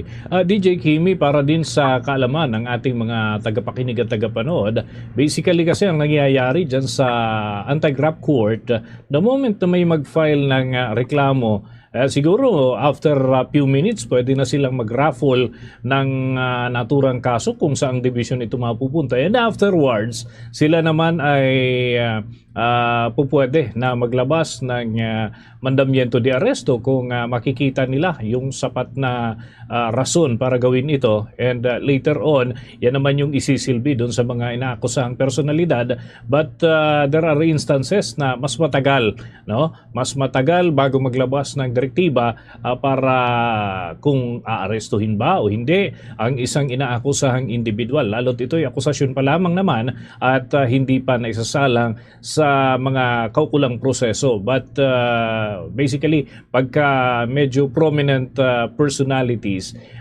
iba yung nagiging handling, nagiging priority din naman ito dahil sa public clamor at bagamat hindi dapat maimpluwensyahan yung mismong judgment, of course, marami ang nakatutok doon ang atensyon sa isang particular na kaso, no? So kung marapul man ito and afterwards mabasura, kung mahina ebidensya, And uusad naman kung sakasakali na makakuha ng sapat na rason para sa pagtutuloy ng kaso, no? So ganun ang magiging flow. Actually, ano to parang coverage team din natin ito, DJ Kimi. Work hand in hand.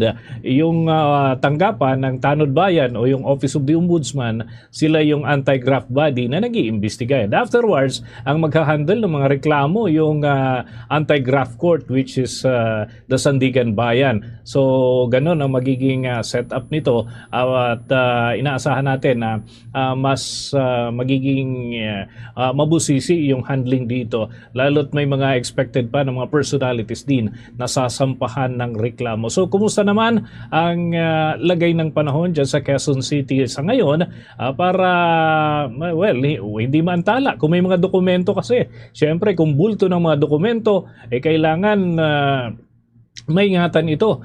Usually pagka ang mga sasampahan ng kaso ay malalaking personalidad, marami ding mga bulto ng ebidensya, mga dokumento yung hinahakot nila para maisama doon sa filing of charges. Kumusta ang lagay ngayon ng panahon dyan sa Quezon City, DJ Kimi, para na rin sa kaalaman ng ating mga tagapakinig at tagapanood? Yes, Bobo Dennis, tama nga yung tamang proseso ang pinakahinihintay natin patungkol nga dun sa pag-file ng charges laban kay Senator Jinggoy Estrada na inanunsyo nga yan ng opisina ni Jesus Crispin Remulla, yung pagpa-file nga ng plunder at malversation charges laban nga dito sa mga personalidad na ating sinusubaybayan.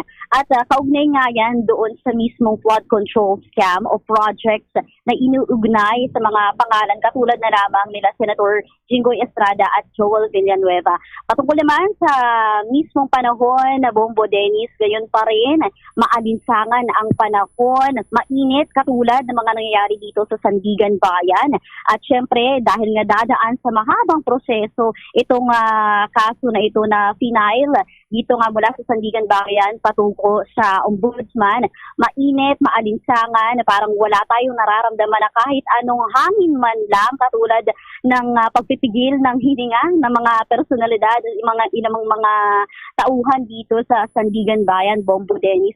Pero gayon pa man, inaasahan talaga natin na mas magiging smooth at yung mismo mga ebidensya ay mapafile ng maayos. Yun ang tinitignan ng ilang mga personalidad at ilang mga tauhan dito sa Sandigan Bayan, Bombo Dennis. Pero kahit na mainit ang panahon, tuloy-tuloy ang nagiging daloy dito ng proseso. At mamaya, abangan natin kung ano ang mangyayari sa pagpatungo sa Office of the Ombudsman, Bombo Dennis. Alam mo, DJ Kimi, there are instances na simple lamang, ilang pahina lamang ang paghahain ng reklamo, pero dito sa mga plunder charges na ganito, lalo't ito ay very sensitive case, ay minsan 1,000 of pages ang inihahain na dokumento, and kung ilan yung panel members ng korte na hahawak nito, ganun din ang magiging number of copies. Ganun karami. So minsan isang sasakyan punong-puno ng dokumento. Ganun ang volume ng mga papeles na inilalahad. Kakibat pa dyan yung mga ebidensya, yung mga documentary evidence na tinatawag, para mapalakas yung mismong reklamo against the individuals na talagang idinidiin doon sa mga particular issues. Although, sumagot naman itong kampo nitong si Senator Jinggoy Estrada the past few days at patuloy ang kanilang pag-deny doon sa pag-implicate sa kanyang pangalan. In fact, binabanggit pa nga niya yung tungkol doon sa statement ng Senate Secretary na nagsasabi na walang insertions na ginawa ang tanggapan nitong si Senator Estrada doon sa mga partikular na pondo na inilaan sa mga nakalipas na budget deliberation, at ito naman yung kanyang pinaninindigan. Yun nga lang, iba yung pagtingin dito ng anti-graft body dahil susuriin nila kung meron bang link na mag-uugnay dito kay Senator Estrada, no? Kahit walang direkta na budget insertions, kung papaano nangyari yung sistema ng mga nagamit na pondo, o kung hindi man nagamit yung pondo, saan napunta? So yun yung mga katanungan na kabilang doon sa mga nais masagot dito sa filing of charges na ito, DJ Kimi. And of course, hindi lamang isang senador ang ating tutugaygayan dahil nabanggit po na rin kanina, meron pang hinug na ika nga, no? Itong mga personalities din na posibleng isunod. And of course, hindi lamang puro senador, no? Hindi naman mangyayari ang isang transaksyon ng sila-sila lang din dyan sa Senado, kundi meron silang mga individual na allegedly ay naging kasangkapan o sabi nga niyan sa kolokyal na tawag ay kasabwat, ano? But of course nandun palagi yung benefit of the doubt kung makatotohanan yung mga inaakusa sa kanila, and later on yan naman yung uungkatin sa kabuuan ng mga pagsusuri ng mga investigador, at ganun din syempre kapag paglilitis, no, yung trial proper ay diyan naman talaga magkakaungkatan ng mga ebidensya. Kumbaga, ebidensya mo laban doon sa ebidensya ng kabilang kampo, yun yung didiin sa isang particular na individual, o kaya naman later on ay magiging kasangkapan para siya ay tuluyang maabsuelto sa anumang reklamo na kanyang kinakaharap. And ang napakalaking bagay kasi ay ang pinag-uusapan dito yung flood control issues, no? Lalo ngayon pabigla-bigla, umuulan na lamang karakaraka tapos baha na agad. Yan yung nagiging resulta sa atin, at tayo yung pinaka-apektado dahil tayo yung laman ng kalsada, laman ng mga lugar na talagang prone sa ganyang sitwasyon. Okay? Okay, so i-check pa natin yung iba pang mga karagdagang update hinggil dyan sa mga kaganapan na yan, DJ Kimi. So as of now ay nakaantabay pa rin ang ating team sa bahagi ng lungsod ng Quezon. So okay, i-check natin ang linya, yung ating pang mga kasamahan. Check natin si Bombo Grantilario, check natin mga kabombo, sapagkat natanggap na ng Department of Justice yung reklamo laban kay Senator Robin Padilla. Bombo Grantilario, please come in. Yes, Bombo Dennis, nandito tayo ngayon mismo sa Department of Justice kung saan patuloy natin na inaabangan yung kumpirmasyon ng Department of Justice kung tuluyan na ba natanggap ng kaguran yung reklamo laban kay Senador Robin Padilla ukol sa kanyang umano'y pagtulong para makatakas si Senador Bato de la Rosa mula sa Senado noong nakaraan. At Bombo Dennis, sa kasalukuyan ay nananatiling tahimik itong Department of Justice patungkol sa kung may natanggap silang reklamo na sinabi o inaasahan na mula sa Philippine National Police Criminal Investigation and Detection Group o PNP-CIDG.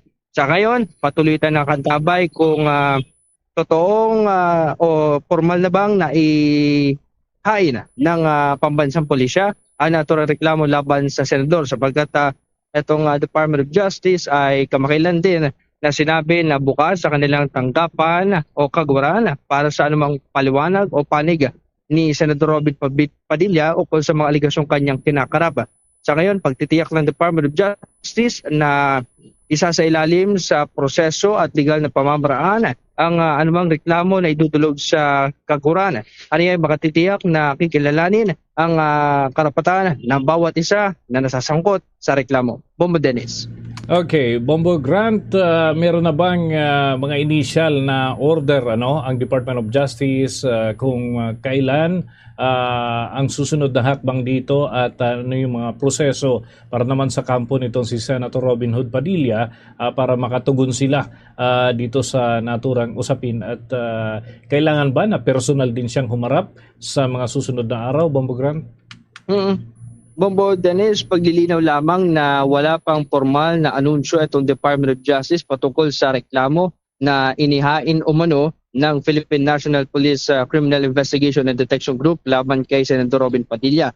patungkol sa proseso, Bombo Dennis. Sa oras na maihain ito, maisumite sa Department of Justice, ang naturang reklamo isa sa ilalim pa sa fact-finding o kung matukoy na may sapat na ebidensya at matibay yung naturang reklamo, ay isa sa ilalim ito sa preliminary investigation kung saan tutukuyin ng panel prosecutors kung tatayo bilang kaso ang naturang reklamo o di naman ay ibasura nila ang reklamo laban sa sanlutor. Habang naman patungkol sa kung papatawag ba ito ng Department of Justice, Bombo Dennis, sa oras pa lamang ng preliminary investigation, doon magkakaroon ng pagkakataon na magsumite ito si Senator Robin Padilla ng kanyang counter affidavit upang ipaliwanag ang kanyang sarili. Gayunpaman ay nananatiling bukas ang Department of Justice sa anumang pahayag o panig ng senador ukol sa aligasyon na pagtulong umuno upang makatakas si Senador Boto de la Rosa sa pagsisilbi ng arrest warrant mula sa International Criminal Court. Bombo Dennis. Okay, with that, maraming salamat, Bombo Grant, from your end. Nag-uulat muli dito sa Department of Justice, ito si Bombo Grant Hilario, and this is Bombo Radio Philippines, the number one and most trusted source of news and information. Basta Radio, Bombo! At mga kabombo, mga ka-Star Nation, patuloy na tumutok sa mga palatuntunan ng Bombo Radio Philippines. Any moment from now ay muli ho tayong sasaimpapawid para naman sa mga karagdagang update dyan sa Office of the Ombudsman at Sandigan Bayad kaugnay dun sa naging hakbang na paghahain ng reklamo laban ho dito kay Senator Jinggoy Estrada. And kakalas muna tayo and standby ang ating mga himpilan sa mga pagtutok pa dito sa mga kaganapan sa Metro Manila. At mula rito sa Bombo News Center, Makati, this is Bombo Radio Philippines, the number one and most trusted source of news and information. Basta Radio, Bombo! For the most trusted source of news and information, visit our website at www.bomboradio.com. Follow us on Bombo Radio mobile app, Facebook, YouTube, TikTok, and X, formerly Twitter. Like, share, and stay connected. Anytime, anywhere. Mayong hapon gid sa inyo tanan mga kabombo. Ginapasalamatan natin ang ating Bombo News Center sa pagdulong sa aton sang balita, pagtutok na sa Sandigan Bayan sa mga akusasyon nga plunder kag malversation of funds, in particular sa mga flood control projects naging file bato sa kay Senator Jinggoy Estrada. For more updates, tutok lang diri sa Bombo Radio. For the meantime, I'd like to welcome everyone diri sa kahapon lamang program. Kaupo din niya si Tita Regine on a Thursday. It's the 28th of May 2026. Balik kita sa pagdulong sa inyo sa mga very interesting stories. So, ari na ang ating ambahanon para sa inyo tanan. From Jonel Gavin, Bilanggo. Good afternoon and welcome sa KLP.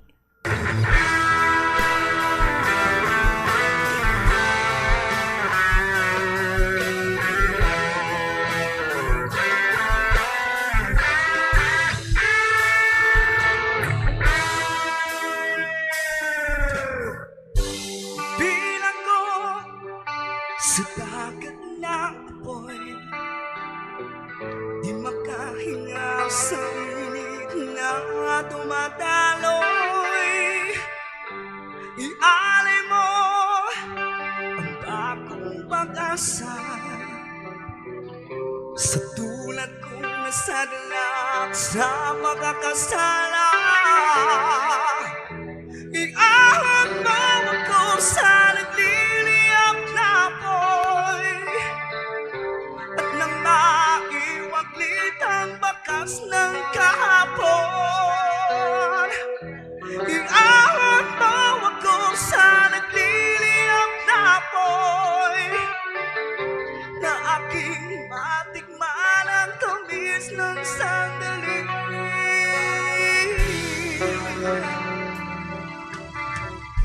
Litong-lito sa nakakapiningan, di makatawid sa malawak na alagusan. Ialay mo ang bagong pag-asa sa tulad kong nasadlak sa pagkakasala. Iahon mo ako sa nagliliyap na apoy at nang makiwag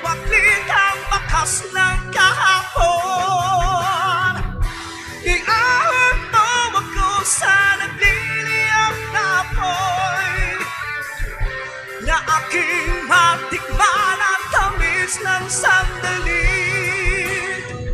Di ko man tanaw ang liwanag, ngunit nananalig na magshan ang umaga.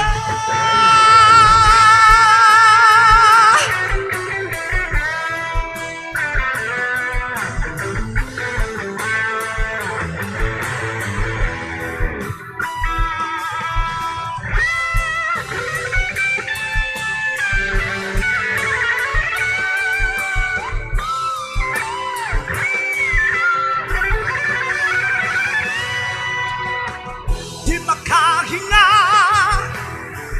di makatuwid, at bilang ko sa dagat ng pag. Iahon mo ako sa nagliliyap na apoy, at nang maiwaglit ang bakas ng kahapon. Iahon mo ako sa nagliliyap na apoy, na aking matikman ang tamis ng sandali. Iahon mo ako, iahon mo ako, iahon mo ako.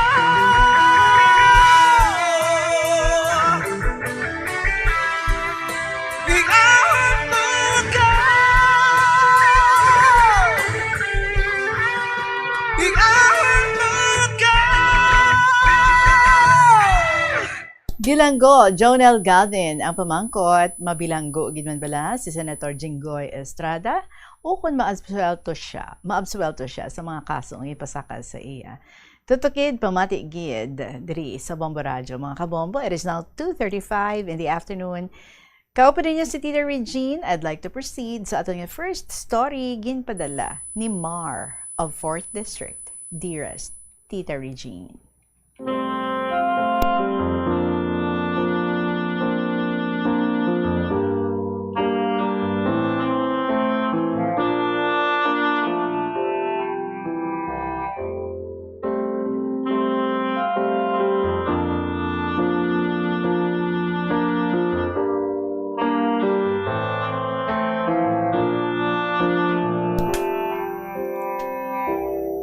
Mayong hapon, Tita Regine, and to all KLP lovers and listeners. I am Mar of 4th District. Our friendship is a kind of treasure for us. Since our high school days, way back 1994 until now, 2026, and to the future generation of our family circle, I hope ara pa kami sa gihapon. So bisan nga may tagsa-tagsa na kami ka family, we spend time talking and chatting to each other pa rin. Kung may free time kami, ang kada itsa sa amon tita. So magkaklase and schoolmates kami nga tatlo. Me, Sisay, and Neni S. Different barangays ang amon mga ginapaulian tita. During our high school days, kasadya man sa amon nga magulupod, lakat-lakat after our class, kadto kina Sisay, or kung diin man nga trip namon magpaliwaliwa. Nakatapos kami sa amon secondary days nga malipayon. Kaya ang plano namon nga tatlo, magulupdanay kami, enroll sa college para nga mag-upod kami sa isa lang ka boarding house. Nagupdanay kami nga tatlo pa city, kadto sa boarding house or sa house sang tita ni Sisay, nga tani didto kami maboard. But sad to say, wala namon natigayon because ng financial problems. Una, si Sisay nagpa-Manila, dito siya nag-school. Me, sa Lipa, Batangas ako nag-school. And si Neni S lang ang nakadayon school sa Iloilo City. After that, parang nadula na amon communication sa kada isa. After our college days, nag-work ako. Then, nag-apply as OFW sa Singapore sang year 2003 until 2008. Then, time comes, may dumating na sulat si Sisay na sa Singapore din siya. So nag-set kami time nga magkita during our off days, upod man sa isa pa namon ka friend. 2008, nag-settle down na kami ni Mr. Si Sisay nasa SR Singapore pa rin. Until nga nabalitaan ko, nag-Singapore na din si Neni S. So, sila naman, kag some of our Pinay friends ang kakililita kung day off nila. Start na uli nga nagka-communication kami nga tatlo. Permi na kami nga tatlo ga chatanay and ga convo call. So, open communications na uli ang amon friendship. Talking about life's reality, sometimes our family problems and all the trials nga gaalabot sa kada isa sa amon. Sabay kaming nagtatawanan, exchanging ideas, ang mga serious topics, bisan pa nga gatululo na amon mga luha sa pagpamati kag gina-share nga hinaing kaisa sa amon. Our friendship nga bisan amon tag sa ka-family, ga-believe kag nanamian gid. Kung may time nga makabanding kami kag upod man sa amon mga kids, wala nagapang iba-iba. Even sa amon nga mga olds, sa mga parents, nga daw ginikanan man sang kada isa sa amon. Si Neni S, may duha na siya ka bata, boy and girl, kag may duha na siya ka apo sa iya panganay nga bata nga laki. Sang pagbunyag sang iya nga first apo, nagkadto kami sa ila sa Gimaras, kay ginkuha na nga ninong, si Mister, kay magbeste sila nga duha sang high school pa kami. Nga sang time sang ila kasal, gintugo na sa manghod ni Mister nga gina-invite na. Gani, naghatag lang si Mister sang wedding gift. Gintabo na sa church, timing man, tapos na ang kasal, kagapagwa na sila. So, nag-congratulate na lang si Mister sabay hatag sang gift na. Pero donangimon daw ang groom na, kay abi na ex-BF. So, until nga pagpauli ni Neni S from Singapore, nagkadto sila sa amon house, upod ang girl nila nga bata. Nag-okay man si Habi na, kag nalipay to the max. Nalipay daw to the max kay nag-enjoy talking sa kung ano nga naging flow sang istorya namon. Si Sisay, because sang iya nga pagpalangga sa iya family, especially sa iya nga ginikanan, why siya nag-settle down. Pero damo man siya naging suitors, but hindi gid guro sila meant to be. So, as long nga happy man siya sa iya nga life, kay may isa man siya ka pretty girl, so adopted. So kami naman ni Mr. Tita Regine, may 2 kids, girl and boy. Ang girl namon, ihada man ni Sisay. Kung makabakasyon siya from Singapore, gina-invite namon siya nga mag-dinner diri sa amon ni Mr. para nga makakwentuhan in person man. Our kind of friendship nga talagsa lang makasalapo sa amo sini nga bond together. Sa mga tao behind us, kag sa among tagsa ka mga families, kag kay God, salamat kay ara kamo sa amon nga nagaguide permi. Thankful gid kami sa inyo. Kag sa ilang nga duhada sa Singapore kay Sisay kag Neni S, keep safe. Kag halong gid kamo da always, ha? I know nga ginahulat kini nila nga mabasa mo, tita. So thank you gid, Tita Regine, sa pagbasa mo. More power sa imong program. Sincerely yours, Mar of 4th District.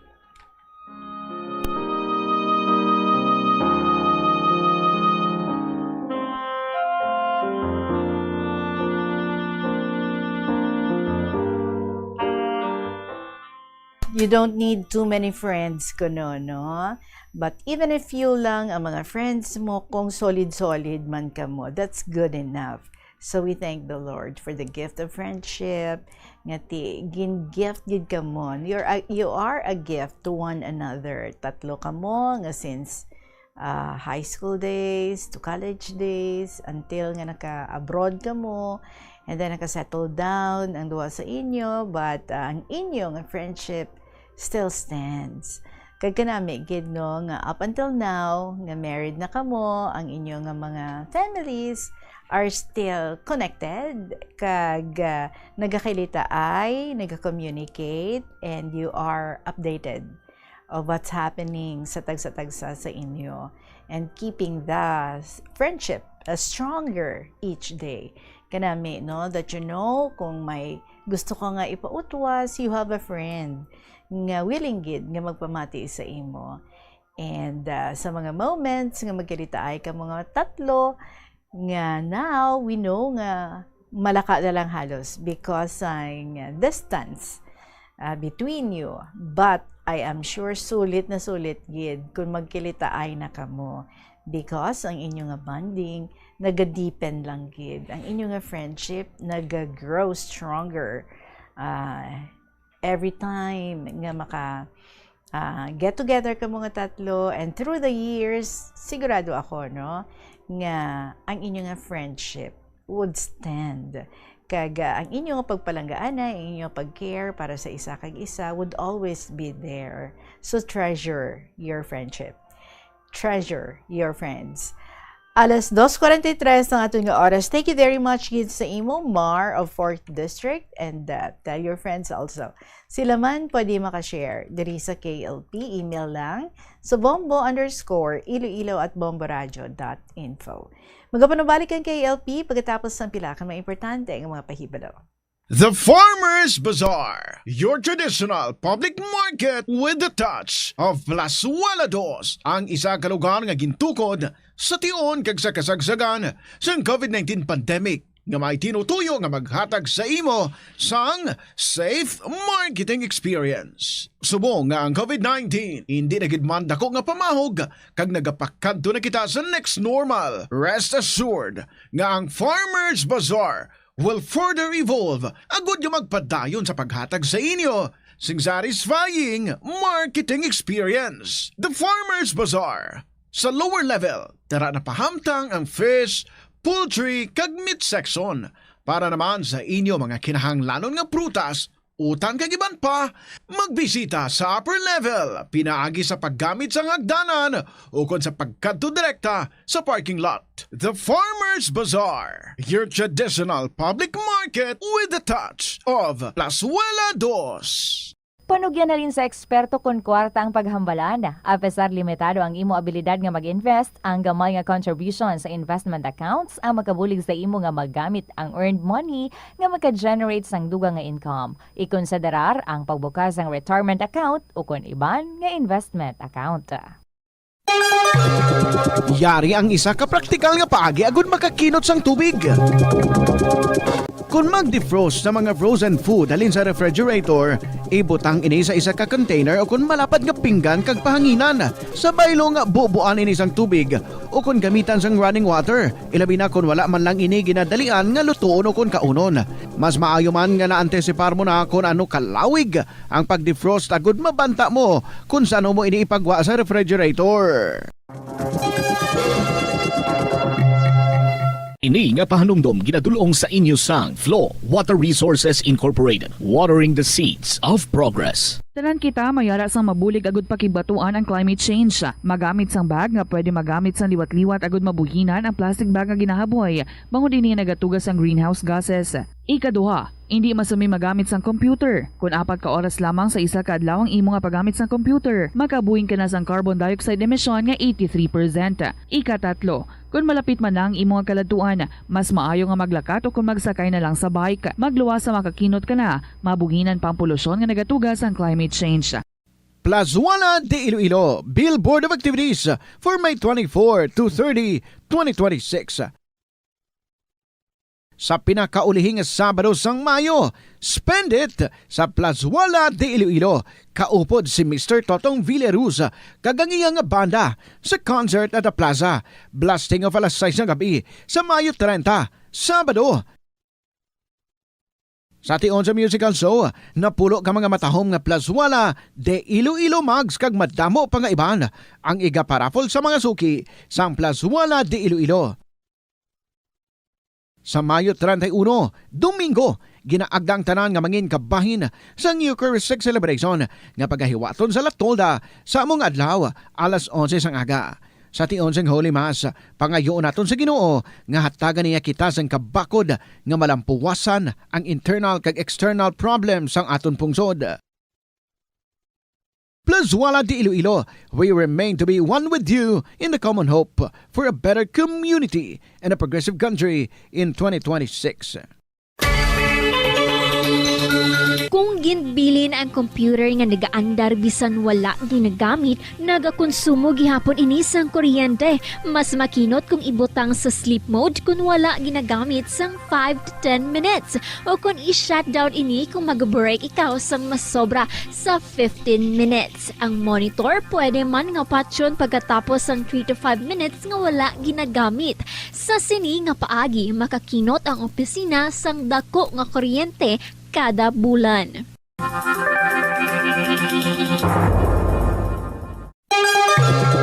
Yari ang isa ka praktikal nga paagi agud makakinot sang tubig. Kung naanad kita nga kadagamit naton sang baso o kung pinggan ginahugasan gilayon naton agud hindi na magtiner sa lababo, mas maayo nga manumdum kita liwat bangod tuman kadamo nga tubig ang ginagamit mo para diri. Sa baylo nga hugasan gilayon, mahimo mo ana ibutang sa isa ka labador nga may tubig agud pahuluman ang mga ini kag tingubo na lang ang paghugas agud makakinot ka sa tubig. Praktikal ini kon ara ka man lang sa inyo balay kag kon ikaw ang nagapangabuhi nga wala sang upod. Ini nga pahanumdom ginadulong sa inyo sang Flow Water Resources Incorporated, watering the seeds of progress. Kung ginbilin ang computer nga nagaandar bisan wala ginagamit, nagakonsumo gihapon ini sang kuryente. Mas makinot kung ibutang sa sleep mode kung wala ginagamit sang 5 to 10 minutes. O kung i-shutdown ini kung mag-break ikaw sang mas sobra sa 15 minutes. Ang monitor pwede man nga patyon pagkatapos sang 3 to 5 minutes nga wala ginagamit. Sa sini nga paagi, makakinot ang opisina sang dako nga kuryente kada bulan. May kilala ka bala nga mga bata nga mahilig sa video games? Nagausik bala ini sang inoras sa paghampang sang iya ginakaadikan nga games? Isa ka pagtuon sang American Academy of Pediatrics ang nagapahayag ngang sobra-sobra o kon inoras nga pagtiner sa paghampang sang video games ang makadulot sang depresyon, anxiety kag manubo nga grade sa eskwelahan. Suno sa mga eksperto, halos 9% sa kada 3 ka... Balik kita mga kabombo, isunod ta ang sulat diri ni Ning Nes ng Lambunaw. Dear Tita Regine.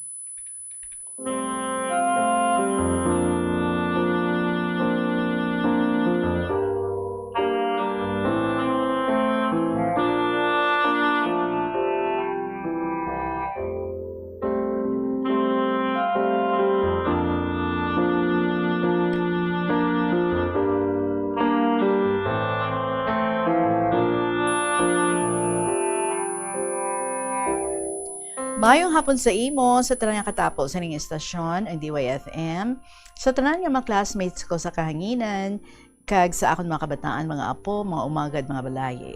Hope you are all in good condition. Pila man kasi mana, way ako kasulat, kay nawili ako ka cellphone nga touch screen. Maka-aradik, kin man galing mag-cellphone ka touch screen. Pamangkot kay isa ko ka bata. Sang una kapag inbaklan, insaw ay mo gin-appreciate how. Nasa nga gintao mo na lang sa imo umagad. Sabat ko. Natak-an ko pindot-pindot. Mayad ang sipi ko tulad. Tama kasanag, kag daragkel litra na. Sa tuod lang tita, bisan hindi ako kasimba, pay kada adlaw naga-online mass ako. Kada adlaw kag kaina, simbang gabi online man gihapon. Kagong Domingo sa DYFM pagid. At least, Jesus Christ is always present in my heart and mind. Hope perfecto man ang morning of simbang gabi. Kay 3 consecutive years, perfect ko. Kag tulad, why ako, mga bata nga lalaki nga ma-drive, kay gasakay sandatanan, kag haralungan pagid akon operasyon. Today is December 16. This morning, naka-online mi sa Digalio. Ako, as if I feel alright. I know that God is always with me. Congratulations, and I bow to all your sacrifices, Nonoy. Tani, ang makabati, makamarasmas, kag tadlong kaandang ang mga batasan, kag magtutom sa pag-eskwela. Congratulations, Nonoy, sa Massachusetts. Hindi ko kamaan ka spelling, sorry. No correct man. Tita daw, sala man daad nato, no? Mag-istorya sang paso sang iban, pero matuod ta na dyan nga natabo. Sugpon dya ka mga una ko nga sulat. Atong pigado nga nag-antos panaw agahapon paagto sa Banwa para maka-eskwela high school. Mga 5 ka kilometros. Nakagraduate sa high school, kisang pag-abot na doon, 18 years old, may nagpatigayon nga makapanaw sa GWA, obra bilang DH. Ahay, natingala mga parents, kag mautod na, nga imbis 2 ka tuig contract na, mag-4 na ka tuig, way ka uli. Kag sige man, padala na ka kwarta. Sobra-sobra. Pero kung tawgan, ay nagasabat, ga-text lang. Gali tita, hindi man siya chismis, kay tuod gin man siya nga natabo. Amo gani hambal ka iba, basta gani ginahikayan ka, nagatingwa ka man. Gali tita, kay waay bata ang amo na kag ama. Gin pabusong. Kag pagkatapos 2 ka tuig, gin pa uli, kay para hindi mahalata sa bata nga tana ang tunay nga iloy. Pero sa pagkamatuod, hanggod nga sementado ang dabalay. Kag may mga motor nga ginabiyahe anda nga mga bugto nga mga lalaki. Ginabiyahe sa tulad, may nagapangaluyag ka na. Why ako kamaan kun man ana ang istorya behind. Marites ako no, mugani. Joke. Di kay why doon ako to sa lugar namon, ang akon mga friends, naga-message ka na akon, hambot ako tita. Kay kun kis, ay, makapamati man ako bala kay ano, ay, tihamba ko, basi mahambal iban. Sa sipi, kawing kopya. Duro, duman dyan, ginpahulog ko nga sulat. Wadaan, ako papel kag sobre. Ti, dabudlay, gid kami magkita ni student ma'am. Why, ako kamaan, kundi nga barangay tana. Daad ba mo? Maka-enjoy kami, ti. Hindi man be on time, mabasa dyang mga sulat mo, delayed ang delivery. So, bago lang ka uli, inablos ko, nga nagulog ang mga sulat ko. Mga 17, guro. Tamakon mo ran. Tinagchiki-chika, pasanda ka, postmaster. Nga araw, duro, gid-ana nga mga sulat. Ti sabat kay nablos ko, manan mo, halinsang bata na, nga mga kasaysayan mo. Kag hindi man kapanaw, so apok kasulat, mati, radyo, kag cellphone. Tiyari naman, may isa ka pack na sobre, isa ka pad nga papel, kag ballpen naman ako. So stop, look, and listen time to close. Now space na, more on the next meal. Bye-bye, salamat gid, Ningne, sa Lambunaw.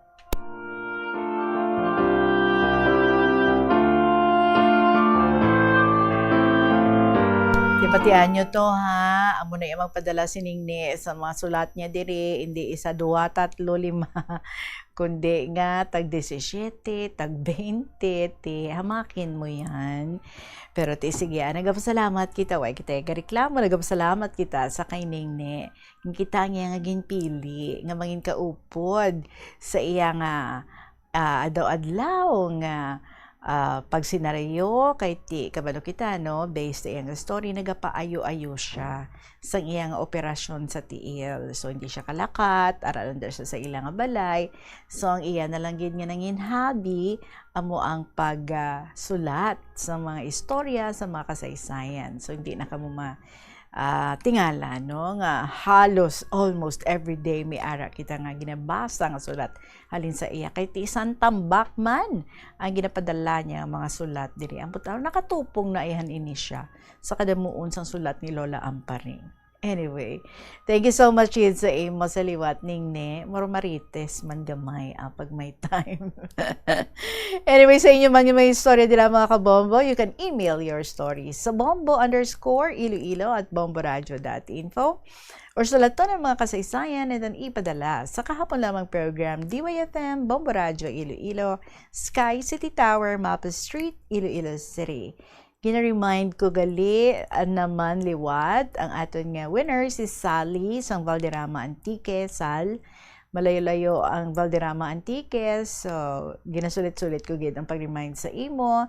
Preparahan mo ha, kadto ka diri sa istasyon sang Bombo sa Saturday. That's May 30. Kabay makalabot ka diri bago mag alas 2 sa hapon. Wala ikaw sa may ginbilin nga imong contact number, pero I hope nga may tiyempo ikaw para makakadto diri. Padigid kita ni kita no, maka video call if may number ikaw nga ginbilin, but since nga wala, so dapat kadto ka diri para nga makita ay kita nga duha makaistoryahan ay kita kag ma-release dayon ang imong 1,000 pesos nga cash. Palihog na lang ha sa pagkadto mo diri, ipa-xerox mo na nga daan ang imong ID, duwa lang ka kopya, okay na na. So, salamat gid. Looking forward nga magkita ay kita. Sally, sa Valderrama Antique. Mga kabombo, magasunod na ang mga dramas Tuyang Ermitanya Provincial Jail kag ang Dear Diary. Balikay naman kita buwas sa liwat. Sige hapon, ininyo nga alagad. Si Tita Regine para sa kahapon lamang program. Salamat gid. Good afternoon and God bless.